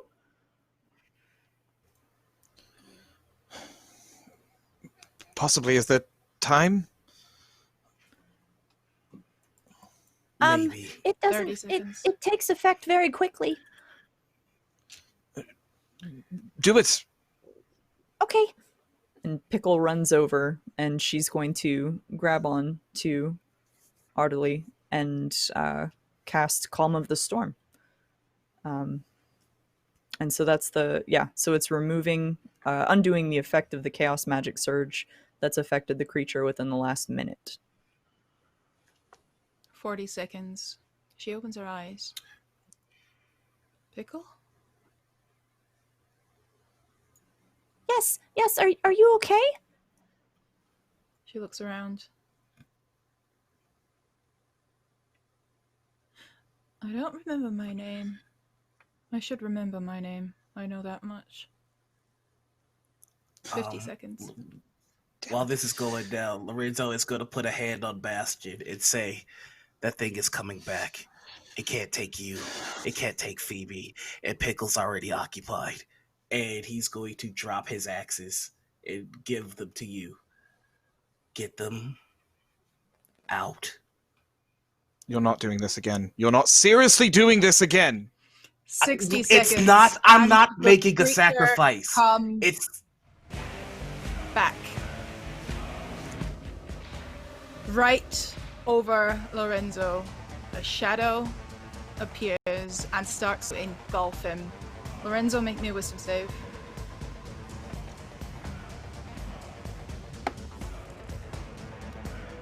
That's an 8. And you feel it within you. It seems to enter your being, your personality, your body through every pore, nostrils, eyes, ears. It is unspeakably vast. It's like falling into an abyss of darkness and ice, cold nothingness. And you hear that voice within that spoke to you earlier through Ottilie Riverbend, but now speaking through you. Well, well, well. He does like to sacrifice himself, doesn't he? Well, have at it. And Lorenzo, you are compelled to attack your friends, namely Pickle. Alright. I don't have my axes. So Smart motherfucker. I am I am going to oh no. You have spells left, don't you? I have exactly 3 spells left.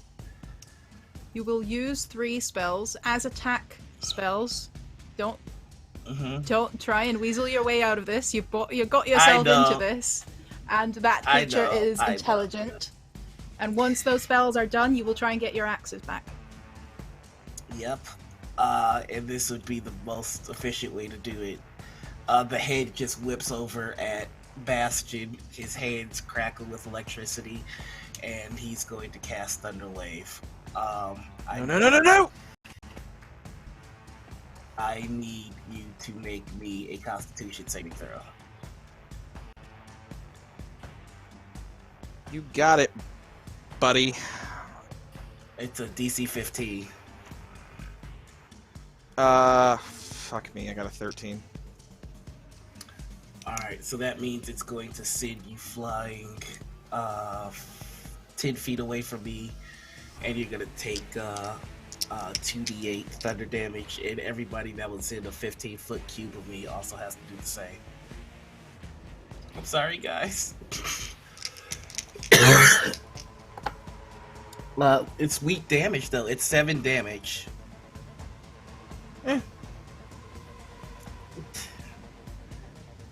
But if you do fail that save, you all get knocked back 10 feet. So just a Constitution. Just knock back though, not knock prone, right? Just knock back. But yeah, just knock back. Right? Okay. Yeah, that's what it is. and I'm just gonna assume they don't get the +4 from my aura of protection anymore. I think it's allies, it says, right? So probably not. Yeah, dare to dream. I was concentrating on a spell, so I have to make a fucking check now. Yeah. So I always forget how these fucking work. What's the DC is the damage? Is that it? You're muted, Lydia. Oh, it was 7 damage. 7 damage. Sorry, half damage or 10. So it has to meet 10 and make a con save. 10. Mm-hmm.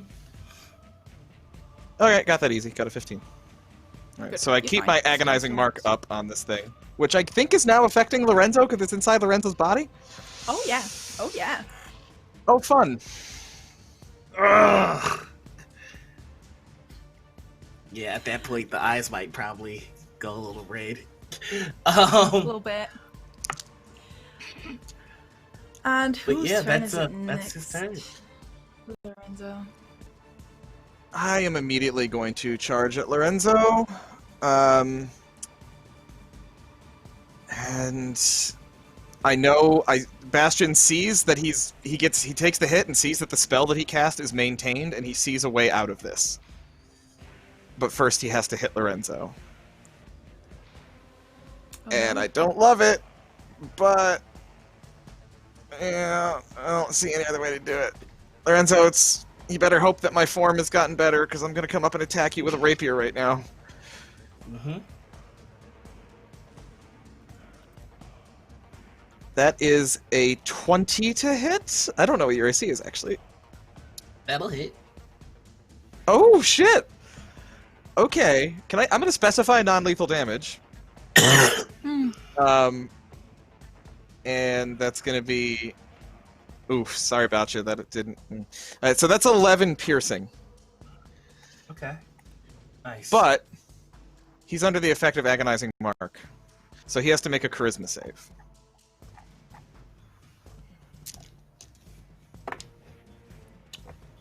$19 plus 25. Okay. 29. Alright, hold on. Hold on, Jethro. Did you say 29? Yes. He's a paladin. It's their thing. Yeah, well, this is great. I'm gonna make you re-roll it. I'm gonna burn my reaction to make you re-roll it because I need this to work. That is just a 20. Yeah, okay, never mind. Alright, nothing happens. I'm sorry, I get +10 to charisma. Yeah. What are you gonna Bastian, do? who are you playing off to as you see your friend possessed by whatever void creature this is? Fucking rage. And that my spell didn't work, so Bastion's having a frustrating day.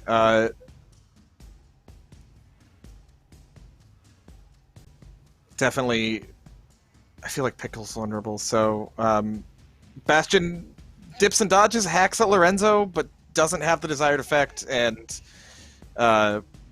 shouts to Phoebe. Just knock him out, knock him down.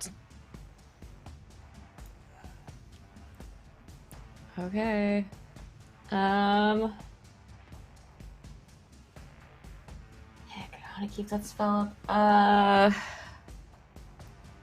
Yeah, I'm gonna run at him and try to get him with my mace.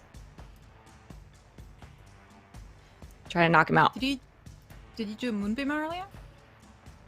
I lost that to keep up protection from good and evil. That's a concentration spell. Oh, yeah, just try to bonk him. First, Crazy. we'll see. Oh. That's a 22 to hit. Okay. That'll do it. Is 8 bludgeoning damage. Mm-hmm. He looks real hurt. Okay. Gonna run out of spells right behind him. I'm gonna use my bonus action and conjure a spiritual weapon. Hit him again.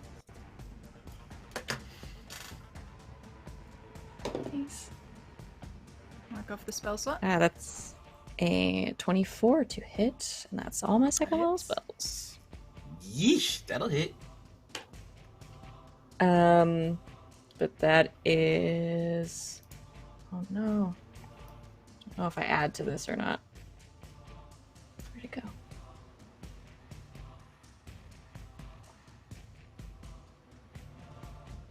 Yes, so that is... that's 10 force damage. To the back of your head. Try to knock him out. Damn. Are you still up, Lorenzo? Okay, he's 1 hit point. Oh, I think you need some help. And the creature's turn is very simply to look at pickled fish. And please, Pickle, you make me that wisdom save. And hope you're doing just as well as Phoebe did. Pickle has inspiration. Just need to point that out. Thought she used it. Oh, you did give it to her again. That's I gave her another one. you muted. You're muted, Jack. Muted. Still muted, Jack. Can you hear us, Drac? I'm talking to myself. I still have advantage, right? Because I don't think I've used that advantage from that Chaos Surge on a roll yet. I think this That is is my very first roll true. since it happened, Yeah. and I definitely need advantage right now. I forgot about that. And here goes the inspiration die. 13! Ugh. Still not enough. As you feel... Do you have anything against charm effects before we continue this line of thought? No. But In- what kind of save was this again? Sorry, wisdom? Yeah. Okay, I didn't add my actual, like, wisdom save to it yet, so it's actually an 18. Oh. That's I still- fine then. Why do Yeah, you keep okay. doing this to me? No wonder I have to, somehow relish and... Never mind. Remember, I forget how many dice I play with, and I forget what numbers I add to things. Fine. You are not charmed by the creature, and I'm happy for you. You feel the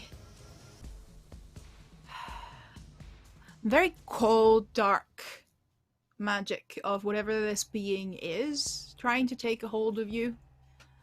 And yet again, maybe it's because you actually are already occupied. That little bit of energy from fish within is fighting it back and keeping it from completely clouding your mind. I think you could get your turn now. I think that makes sense.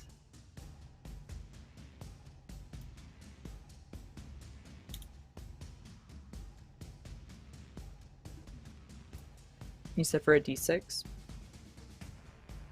What? Hmm?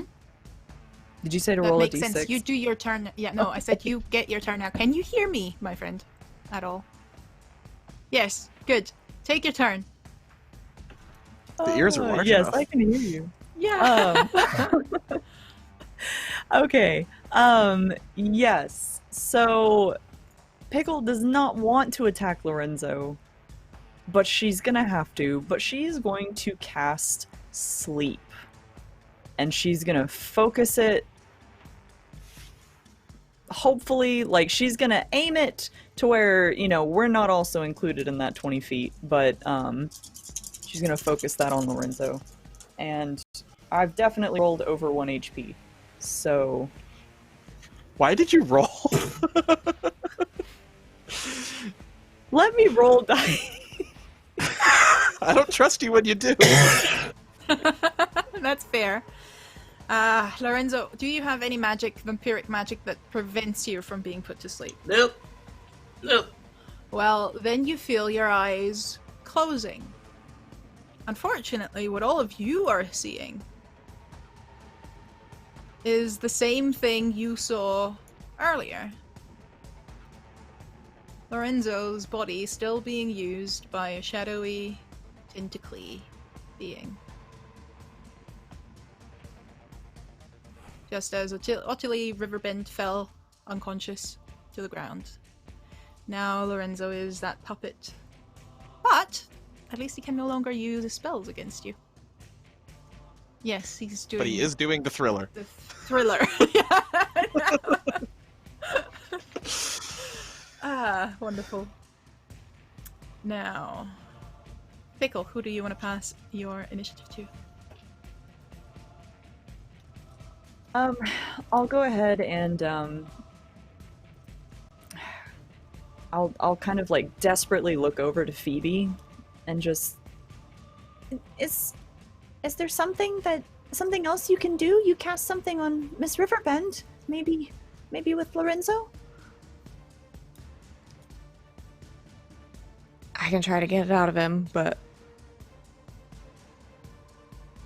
it can go into any of us.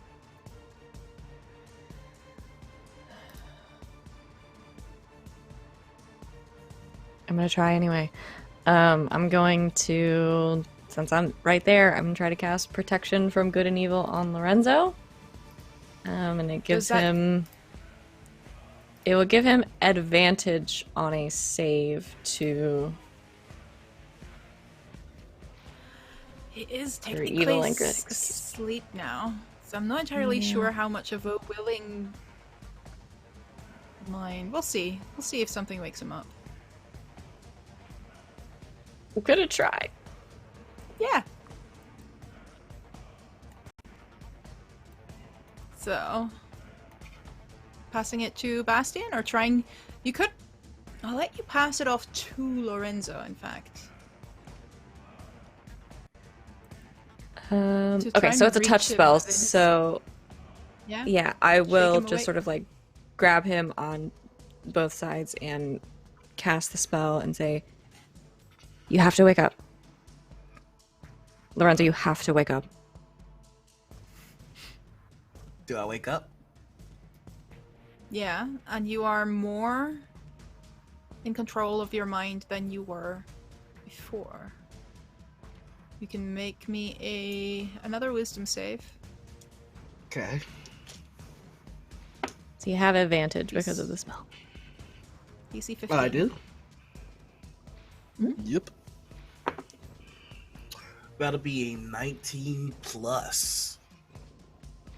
Numbers. And you step forward, half drawn, dragged by Phoebe, half out of your own volition, trying to get away from the cold, away from this creature, and she drags you out of its influence.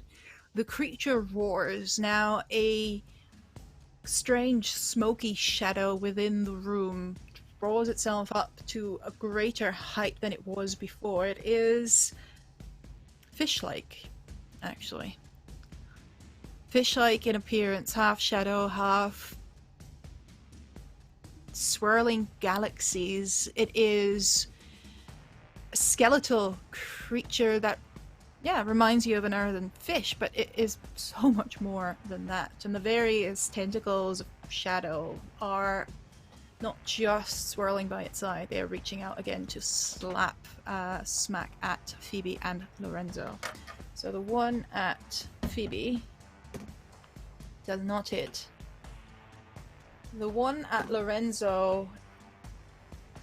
You know what, natural one? You are not a natural one. I'm going to use mine Do now. it. Do it. Yeah. Yeah. Yeah, I am, because you took all my position options away. Your life is so hard. I know, right? Taking the eyes away for this. But you are getting tentacled in the back. I'm rolling just because I want to feel better. I thought it was an auto 20. 24. It is. I rolled the dice twice. Nice. And because you were on 1 hit point, you are being flung aside, unconscious. Okay. Actually, you're being flung into Phoebe and you're falling back as well, half prone.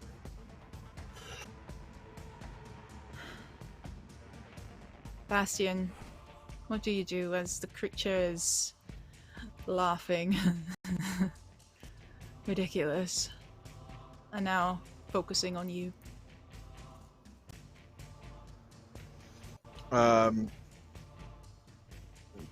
Bastion. I think I still have this one ready to go. Oh yeah. I still managed to keep concentration on that thing. To keep my agonizing mark going. Maybe it'll work better on it than on Lorenzo. We'll see. It's here for the next minute. But Bastion's going to step forward and cast Lacerate. So as it knocks back his friends, he just steps forward, extends a hand, and the spectral knives erupt from his hand. So that's going to be a con save for our friend. And Gia, would you like me to roll my death saves now or later? Later, thank you very much for reminding me, dear. But you just No got problem. knocked unconscious, you'll get another round. Con save, you said. I did. Ooh, that's just a 14. That fucking passes, because my save DC is a 14. Can But you know what? react? It has to make a charisma save. Ah, fine. That's a 6. That's better. So that is going to be 48 halved from the attack. So that is 9 damage. And because it's failed its charisma save and it still had agonizing mark up when it got hit, anytime with agonizing mark, anytime I deal damage to a creature that has it on and it fails its charisma save, it falls to the ground in torturous agony. Does it take more damage or just prone? Nope. On a failed save, it falls prone as its body is filled with torturous agony. Okay. Oh, and how So- many? What did it get on that? Oh, it passed the con save, so never mind. There's another effect of lacerate, but it passed. So, okay. It's a strange thing because prone is not exactly an option for a shadowy creature like that, but it's definitely writhing in agony and seemingly distracted by it as the shadows that create his body dissipate and reform and dissipate and reform. Who are you passing your initiative to? Blast it, Pickle. Oh, okay, I can try. And she is going to cast Starburst Mhm. and just focus it right there on that creature. I need a charisma save.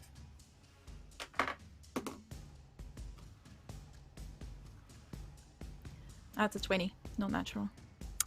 Okay. Then it will miss. Does it do half damage on his failed save? Well, it says it must succeed a charisma saving throw or take 1d8 radiant damage. So no, it doesn't do anything unless it fails. Fair enough. Who do you want to pass it to as the starburst is just going through one of those dissipating shadows? Just... Phoebe, is Lorenzo okay?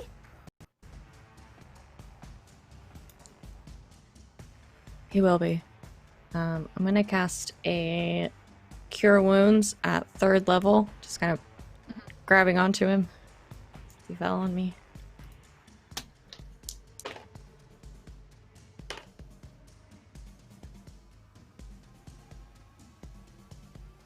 That's 24. Whoa. I rolled two he's 8s gonna- in there. Jeez, Damn. He's gonna kind of get up with the start and just. I'm sorry I fell on you. It's fine. Just get up. We need your help. Okay. He's gonna get up and. Yeah. Is there anything else you're doing on your turn? You don't have your axes, right? Nope. Can I hand him my mace? Sure. Is it that +1 mace? Or didn't you get a +1 weapon from That I did, place yes. you robbed and killed people in. Did. It's the one that's all black. Yeah. Are you handing him that one? Or your regular one? Oh man. Oh, that's probably. I mean, that's the one I had ready, so I'll hand him that one. So make sure it's a +1 weapon, +1 to attack and damage rolls. Okay, he's Ah, just that gonna makes Mace kind of does. 1d6. Mhm. He's just gonna kind of look at it. Thank you. And on his turn, he is going to walk towards this void creature, and he's going to attack. It is so distracted by Bastion's spell that you get advantage on it, just as if it were prone.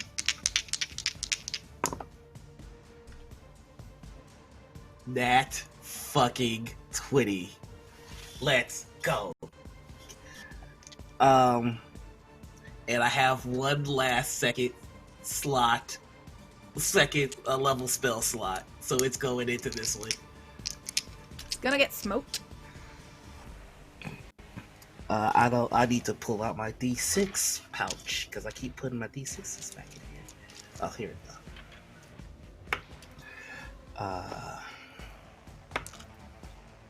Jesus. Okay. That is going to be 13 bludgeoning damage.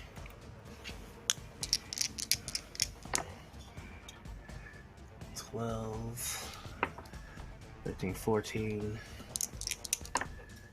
15, 16, 17, 18, 19, 20, 21, 22, 23, 24, 25, 26, 27, 28, 29, 30, 31, 32, 33, 34. Christ, he's still rolling. 34, and there's 34 radiant damage. He just lifts the mace into the air, and like 34. a bolt of lightning hits it, and he just brings it down. Alright. That bolt of lightning oddly takes the shape of Rumble. One of those Storm Rider horses you've seen before, and you feel a surge of power that you haven't felt like this in a long time, coming through you. It's not that power that blood and darkness brings. It's the one that you felt, well, in the storm. Who are you passing your initiative to? I am going to look to Bastion with a surprised look because he's never used the mace before, and he goes, "Bring us home." Felt good? Felt real good. I got a spell slot left, so it's time to lacerate the son of a bitch one more time. I'll say, like, the focus here. Bastion this time just has the rapier in hand already, and just like, okay, and just points the rapier at it, looking like he's calling this thing out, like, come face me, coward, but just points the rapier at it, calls the shot, and then lets loose a lacerate on it, so it needs to make a con save. That is a 20, not natural. I'm gonna use my final... I'm gonna do this one more goddamn time to make it re-roll. This is the last spell slot I have for this, so burn my reaction. That is still a 16. Yeah. Okay. Oof. Sorry. Yeah, I'm gonna well. react with ill-fated word. Oh my god, I hate this combination. The fucking It hasn't worked. teamwork! It hasn't worked And yet. I rolled a don't know what you're 4 so this upset about. time. That's because Yes! y'all not believing in it. That does It's a it! 12. That fails. This means it's going to take the full 48 slashing damage from the lacerate. It finally worked, by God! Pickle. Okay. It takes 24 slashing damage. Holy shit, how did you... Never mind. 48. Yeah, I know. It's just you did nothing to it, and then suddenly all of it. Holy literally shit, the spell fails every time. I don't know what to do. And Agonizing Mark is still going, so it will have to make a charisma save to not fall down in torturous agony further. Oh, that's fine. I rolled a 19 plus 4. All right. Yeah. I don't have any spells left to do anything about that, but it takes the 24. And it's almost like you can smell it, that you are out of magic. You hear a voice in your head at this point. Little shadow elf, all tapped out. I'm going to take care of you later. And it pushes you aside. You feel a waft of shadow that suddenly solidifies as it makes its way towards Pickled Fish. Was the lacerate, was that a touch attack or melee thing? Nope. It is a range of 60 feet, so. Yeah. Lorenzo... I do have one thing left, though. I have one thing left for my turn. I have a bonus action still. And you know what it's going to be? Maybe out of magic, but still have a few tricks left. Pickle, burn this thing down. And give Pickle my last bardic inspiration. Fine. As it makes its way to Pickle. Lorenzo, are you in melee with it? You did hit it earlier. And you get an attack of opportunity if you want to use it. Did you use your reaction any... Nope. Then you get an attack of opportunity. Alright, 12 plus 7. So 18. 18. Yeah, that hits. Roll me the damage. Okay. One attack. 1d6. So that's gonna be 7 damage, and I'm gonna pump one of the last first level slots I got. So I Not have 2 sure you first can level slots. do that in an opportunity attack. This might normally... I believe smite says whenever you attack. Oh, so smite isn't an action. Alright. Sure. Then go for it. I just want to. I want to double check real quick. I just want to make sure, because I don't want to. Starting at second level, when you hit a creature with a melee weapon attack, you can expend 1 spell slot to deal radiant damage to the target in addition to the weapon's damage. That works. Yep. Alright, so 7.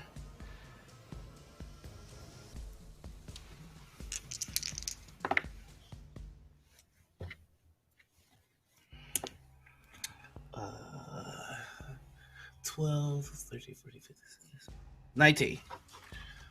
So 7 bludgeoning damage, and then the rest is radiant. I don't want to do that. You hack away. It's fine. I even noted it down. You hack away at the thing as it passes you by, and you do slice off bits and pieces of shadow, bits and pieces of actually bone-like substance that is existing in this world. The creature, however, makes its way to Pickle, and Pickle... It's gonna attack you with tentacles and a tail swipe now that it is in its regular form. The first one is a 19. Second one is an 18. And the tail swipe is a 13 just. Still hits, because I have Still an AC hits. of 12. Well. Oh, also you looked at the wrong monster. It's actually +9, so never mind. 10.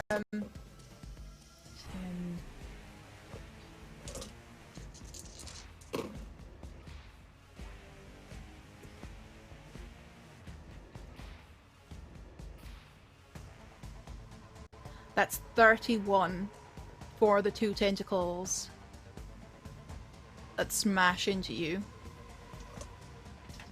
Is that enough to take you down? Not yet, but it is extremely close, so the tail would probably do it. Unless you only rolled a 1. Might do it. I rolled a 7 plus 5 is 12. Yeah, she's down then. And the tail, as the creature spins around in a tornado of shadow, the tail reaches out and smacks you against the wall, like a little ragdoll almost. Tiny little Pickle is flung back into a bookshelf. And the creature walks towards her. Phoebe.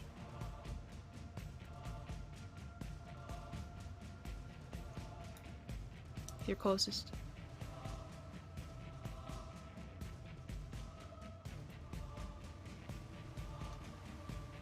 I'm so torn right now. Heck, I'm gonna use a bonus action. It's not much, but it's something to look toward Pickle and cast Healing Word. Mm-hmm. That's the wrong number.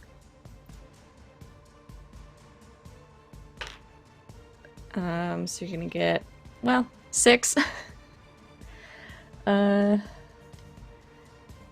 points, and then I'm going to run after this thing, and as my action, I'm gonna use a cantrip. I'm gonna cast Dark Maw.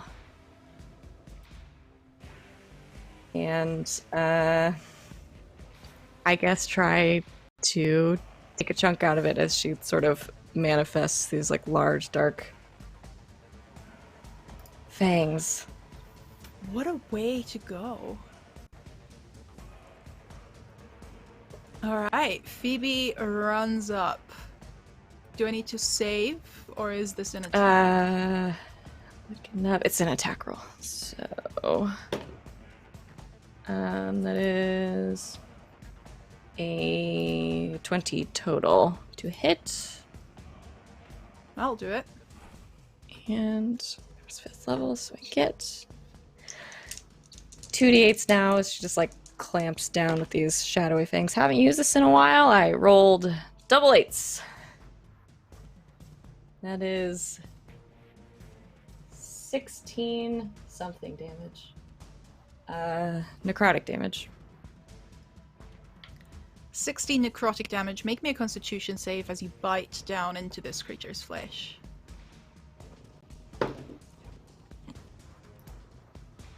Oh, 15. That's exactly what you needed not to vomit blood. And in fact, you feel something really strange within you that is almost as if you can feel that light of the moon coming through a shadow-filled room. You look around to see where it is. It is not there just yet. When this fight is over, you have a free divination spell for 24 hours. Pickle, you were knocked unconscious for just a second before Phoebe got you back, and as you open your eyes again, it is almost like something's trying to hold you back, almost like something's trying to hold on to you. You feel Fish's presence. You feel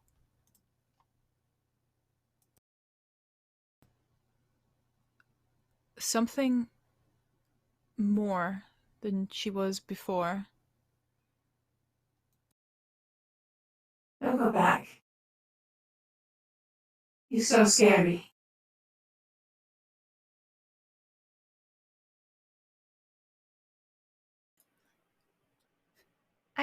I don't want to go back. Can you help me with this? And she kind of like pushes herself up a little bit and pushes onto the spell book. And she is going to attempt another starburst right at this creature.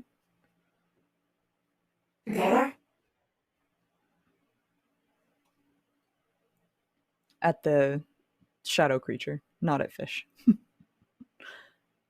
Together. Is what Fish says. Yes. Oh, Yes.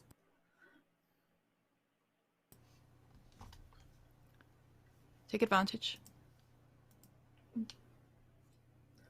Well, for this one, it's the charisma saving throw. Then I'll take disadvantage for that. I rolled a 13 and a 1. Okay, even with so the plus charisma, it doesn't make it. okay, so now, since I've succeeded, I'm going to invoke Twisted Arcana in order to help Fish help me out.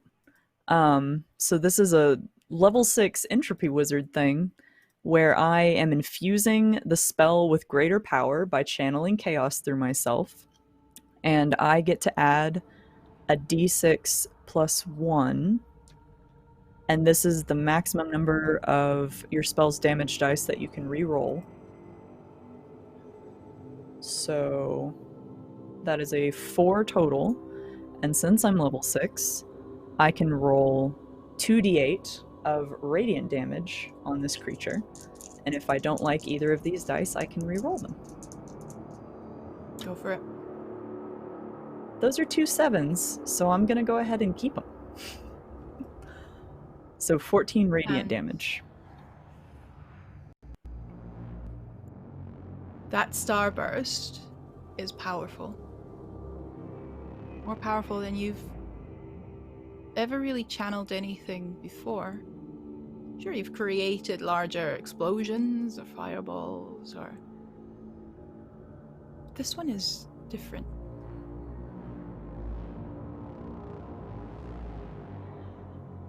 How does the creature that called itself a god, just as it's bowing down to reach out to strangle the last bit of life out of you and rip the being from within, how does it perish? Pickled fish. Tell me. All right. So Pickle had agreed with Fish, like, yes, together.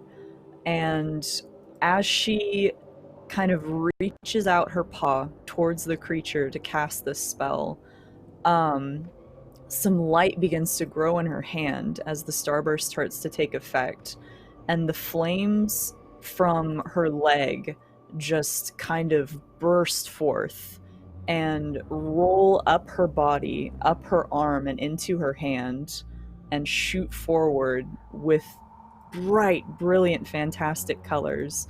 So a starburst that's full of every color of the rainbow as it shoots out just directly through the face of this creature and shooting out through the back too, just slowly enveloping it in these chaotic magical flames and brilliant light. And the magic spreads through its body, through the shadow, creating those little cracks and burning it away, and then it keeps spreading and spreading and spreading.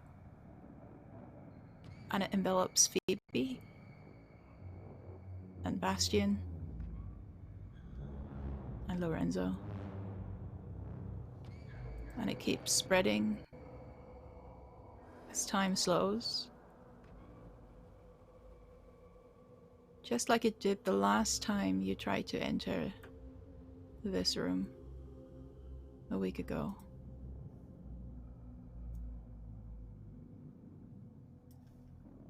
But this time there's no darkness, only light.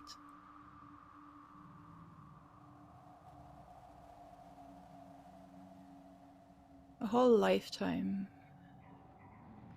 is being condensed before you, Pickle. Myriad of opportunities taken, wasted, lost. A web of coincidences and chance meetings. Lorenzo, in one word, how did you feel when you first rode through the clockwork gate of the Arcane Collegium and a rat girl called Pickle shyly walked up to you and asked if she could pet Rumble? Amused.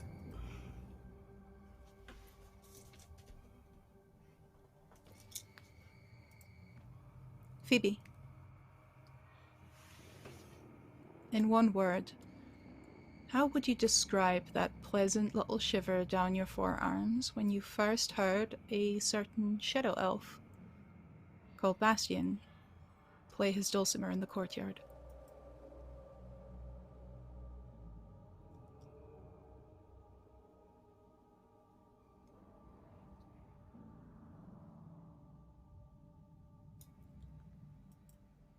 Grateful.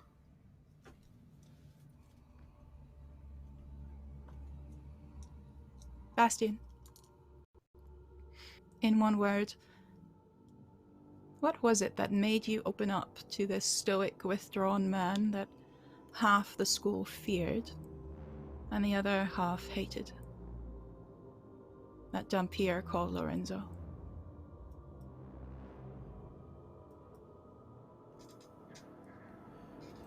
Fascination.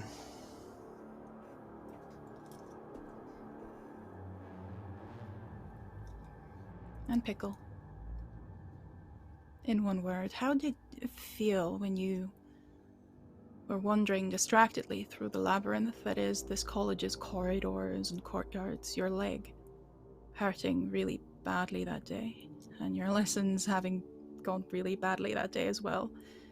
How did it feel to meet a friendly smile and encouraging words of a strange moon cleric called Phoebe?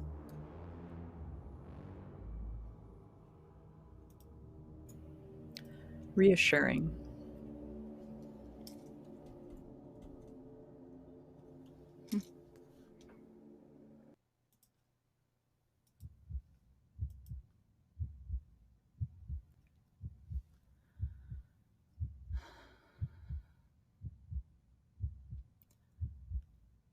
The creature that called itself a wandering god,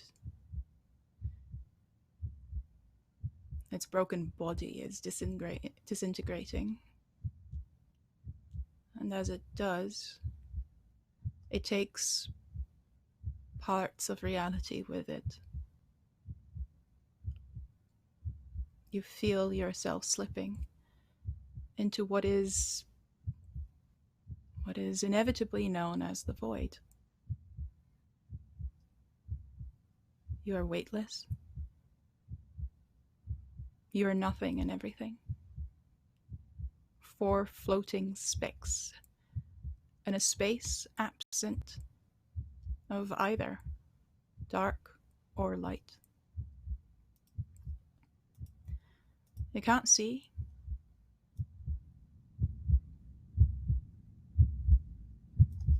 You can't hear. You can't feel. And more importantly, you can't breathe. The Pickle, your leg is hurting again. Pulsing with fire and ice and magic, so much stronger than anything a tiny ratfolk body should be able to contain. A piece of the void within you, starting to stir, to break free.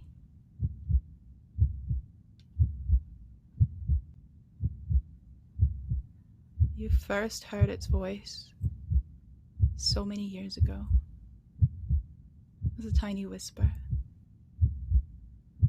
when you woke up after the accident in the forge.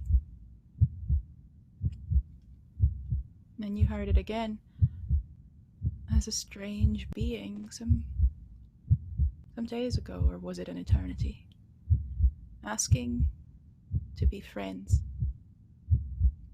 And that voice is now strong. It's singing loud and wild, and it's seeking to rejoin a choir that exists in this void, the choir it was pulled from. You see it.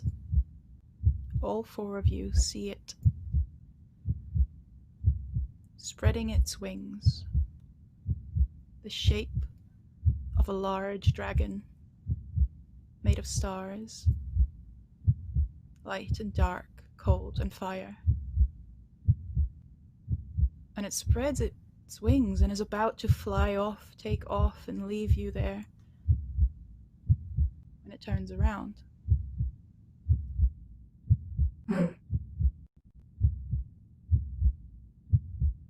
Amused.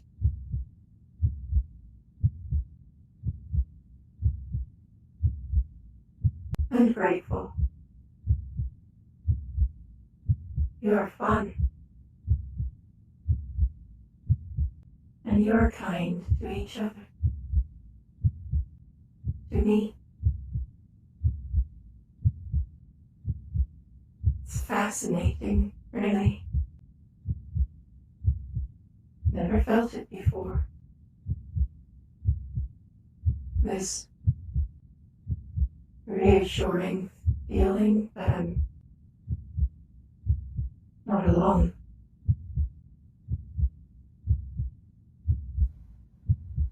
And instead of rejoining the void, the dragon envelops 4 lost souls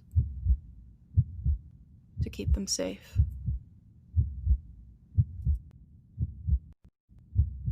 Friends?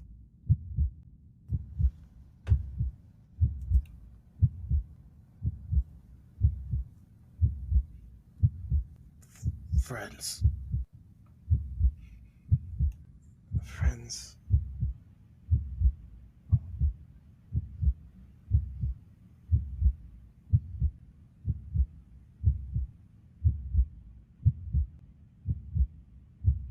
Friends. Friends.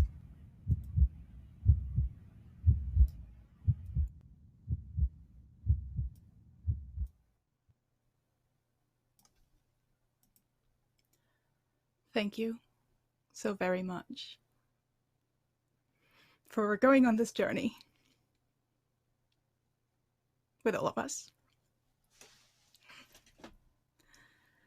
And thank you, you 4 magnificent bastards, for all the things you do to each other and to me.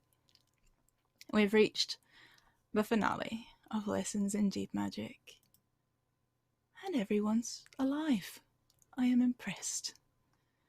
Very, Damn it, I'm out very running. impressed.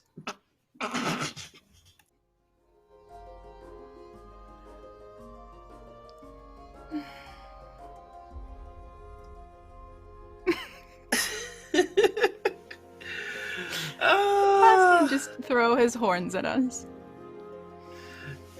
This was definitely a snatch your wig moment.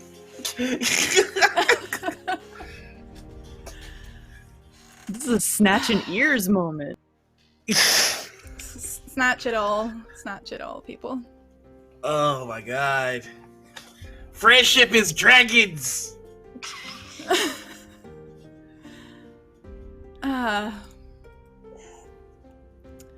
Alright. This was a ride that ended up in the Astral Sea, which I don't think anyone was expecting. But I hope it was satisfying and fun and amusing and fascinating and reassuring, because I'm very grateful that So everyone glad took I it from didn't me. go with annoying. I could have worked with that. Whew, how's chat doing? I didn't look at it the last 10 minutes because, you know, it's all I It's a did. nice I think I've shocked Laura in the fact that that's not my real hair. I just saw that comment, yeah. Alright. So this was Lessons in Deep Magic, but before we're doing our outros, to give you all a little bit of a moment to catch yourselves, I want to say this is the finale of Season 1. We're not actually completely done because, as I'm sure those who have been watching can attest, there's so many unanswered questions still. We found out bits and pieces about people's past. We found out bits and pieces about people's feelings, more importantly, that then got, dare I say the word, cock-blocked at every occasion. And that's why we're not done yet. We are moving this group, these characters, maybe not the name, maybe not the exact frames, maybe I have to redo all the art, who knows, but we are moving these disaster children over to Encounter Roleplay starting on October 26th on Monday. So keep an eye out on our Twitters and keep an eye out on Encounter Roleplay's Discord for all information. That's also where we currently have a couple of other casting calls up. Not for this one, of course, although we might accept more guest spots in the future. So do check out the Discord for information for screaming at each other, screaming at everyone, screaming at me, and screaming just, into the void. Links in chat just now. We're gonna start with Phoebe and then make our way clockwise down to Bastion. How did you enjoy it? Are you okay? Where can we find you? I am okay.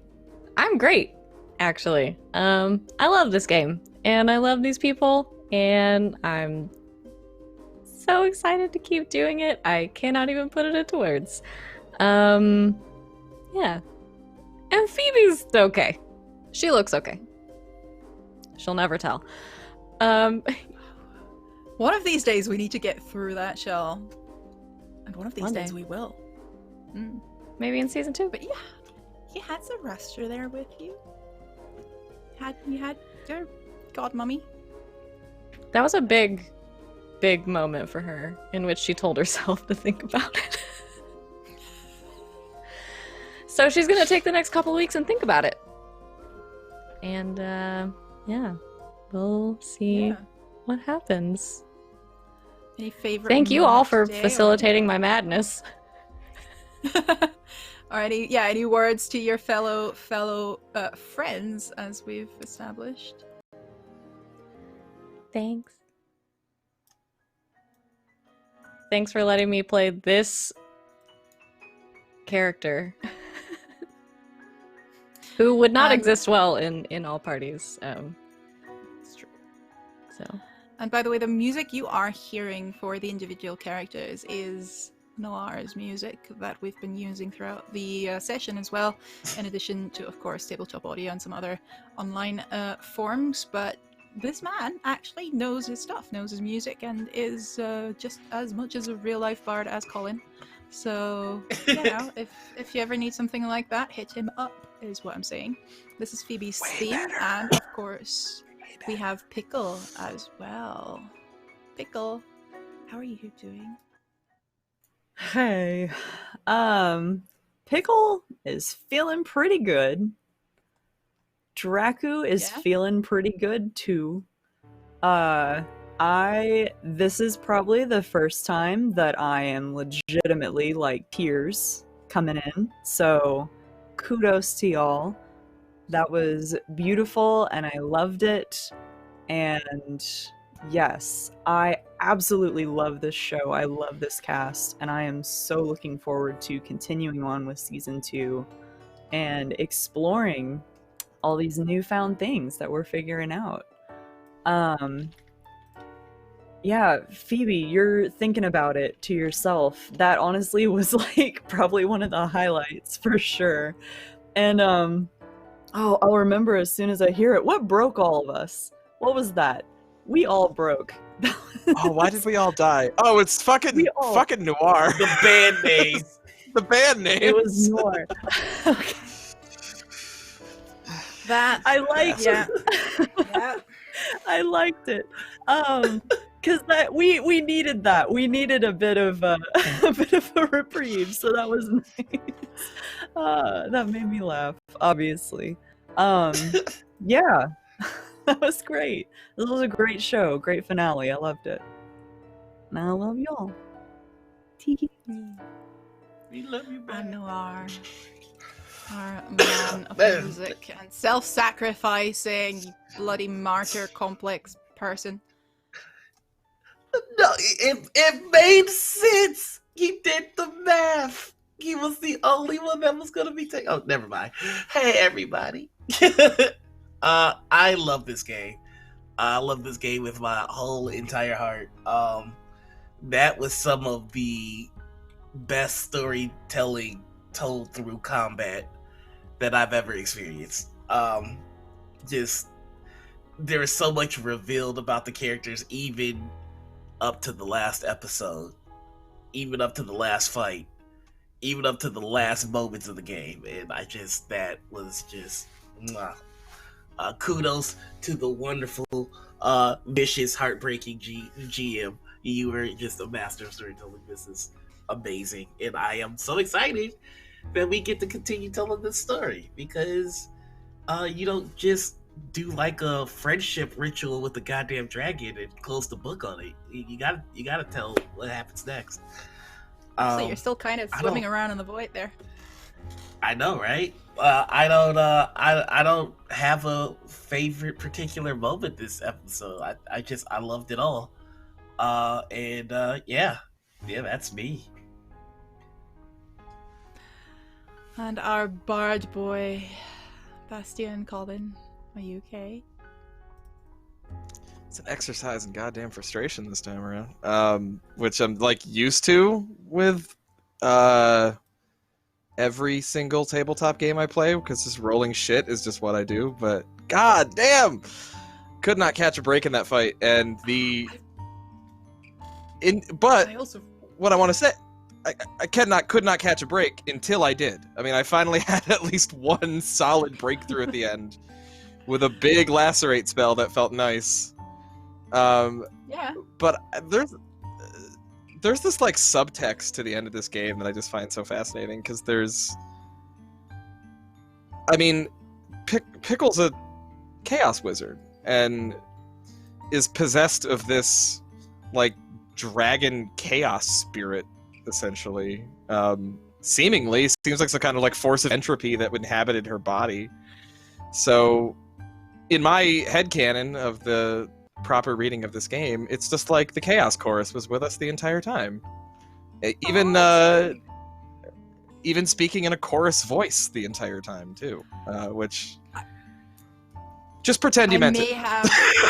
I mean, I was about actually did. So just did you? No shit. The wild choir at the end was definitely Chaos Chorus inspired. That was actually intentional. Ah, okay. So we were on the same wavelength. I caught then. that. Yeah, right on. I don't know if I have a favorite moment. I think actually, you know what? My favorite moment is Savvy's. Well, no, actually, I don't know if Savvy said it was her favorite, but it was mine because the reaction was so great that Savvy did. The moment when Phoebe saw Sarastra was really fascinating, and I didn't know how to react to that at all, because I wasn't sure if it even was Sarastra at first or not. But when she said, it's her, that's got to be wild. I just trying to put myself in Phoebe's shoes of a cleric meeting their god, essentially, face to face, especially in a dire situation when you desperately need it. That must have been something. And I thought that Phoebe's reaction to that and having to take time to think about it was genuine and perfect, and yeah. But wow, I don't even know what to do. But the real treasure was the friends we made along the way, I guess. Kind of, including yeah. the chaos dragons.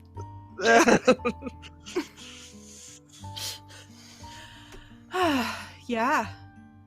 I must say, I am incredibly proud of that band name thing as well, because I'm like, I was so prepared and ready, and then I wasn't.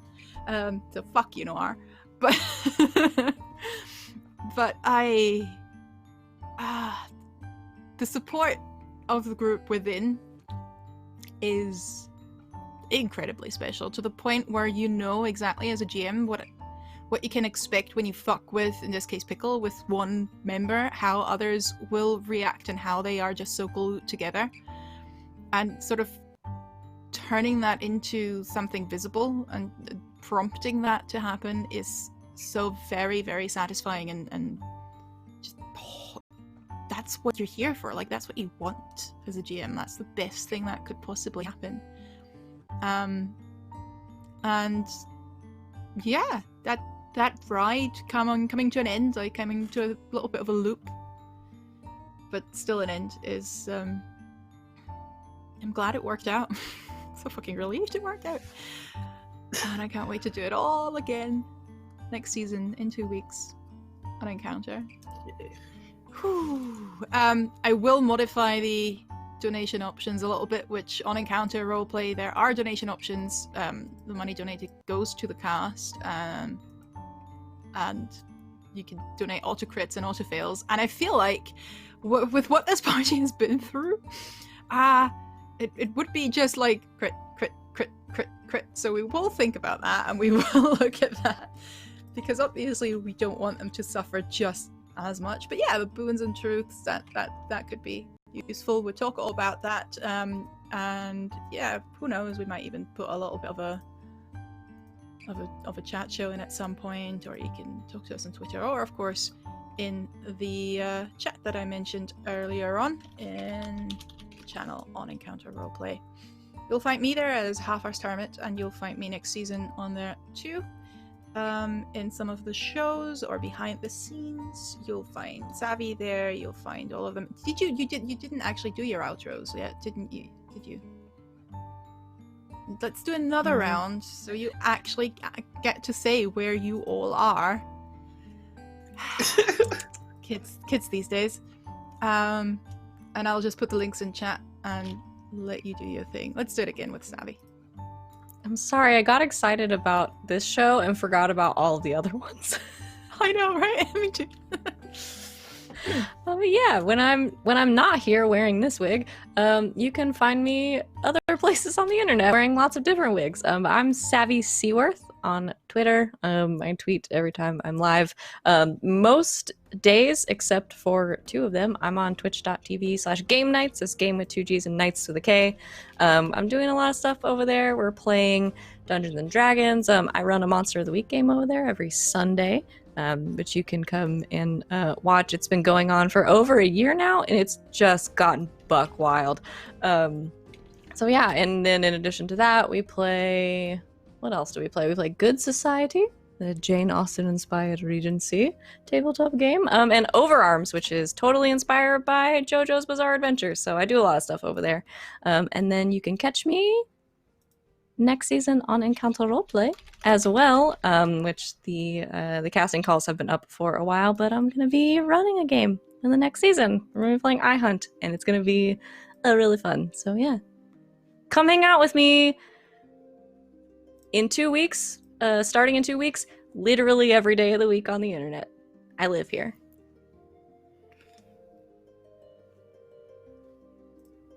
Yay, and that's back to me. Hey everybody, it's me, Draku. Draku3690 here on Twitch. If I've been chatting over there, y'all have been seeing my username.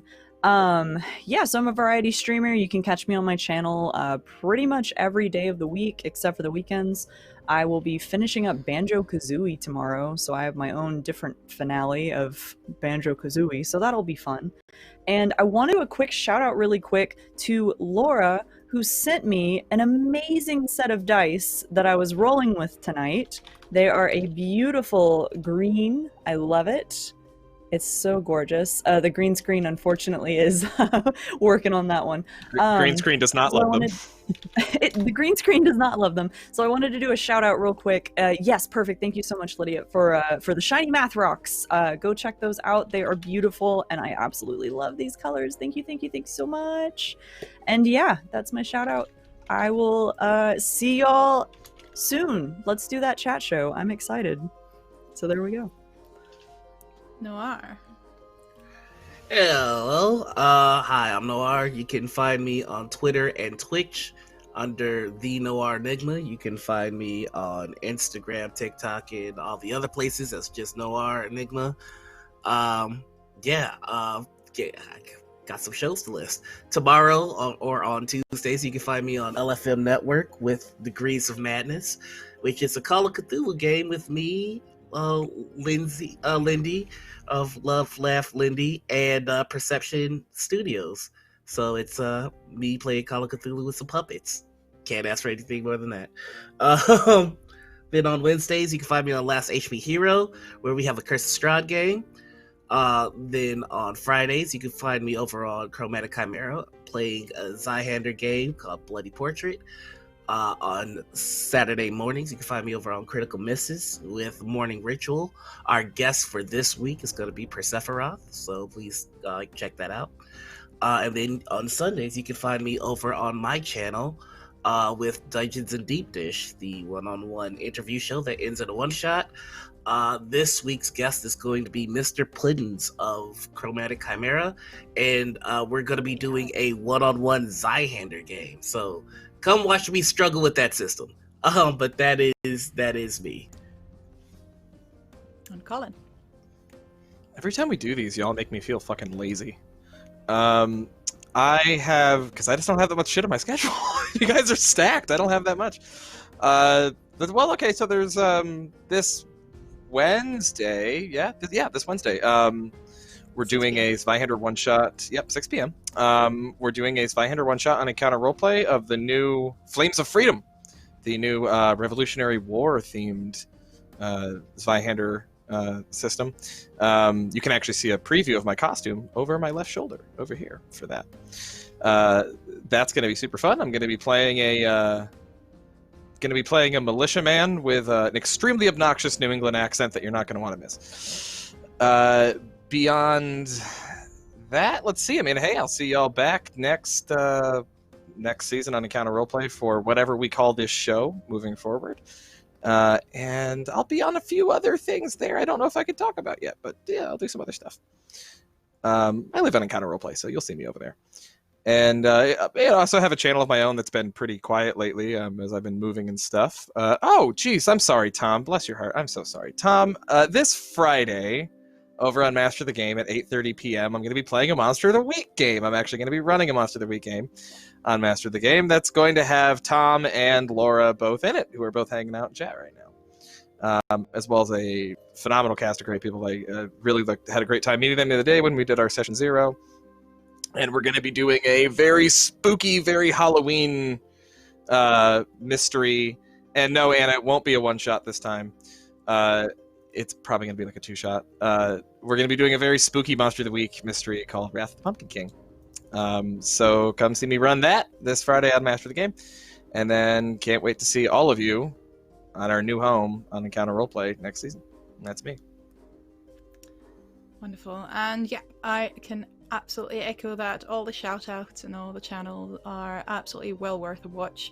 And you will also find me on Encounter Roleplay there as Half Hours Tournament and on Twitter, where yes, we are laying into Colin for keep doing one shots that never turn out to be one shots. But that's the game. There's a couple of community games there as well, and you should definitely check it out. And check out the Deep Magic book that we've been using throughout this campaign for our spells, for our subclasses, for the Chaos Magic. Check out Tome of Beasts, which is where I use a lot of monsters from, including the, I can say it now, the Nihilith, which is a variation of the Aboleth and the Fate Eater. And the original idea for the dragon is the Void Dragon. So, little spoiler there. Of course, everything is always a little bit homebrewed, but they're fantastic creatures that you want to have a look at. You can also have a look at the Scarlet Citadel Kickstarter that is currently happening for Kobold Press. And of course, if you check their Twitter and their socials, I'm sure you will be well taken care of. I'm going to sign off. We're going to cry a little bit, drink a little bit, scream a little bit, and sing a whole lot of Careless Whisper behind the scenes, because that's what we do. And then we'll see you again in 2 weeks. Thanks so much for watching and joining us.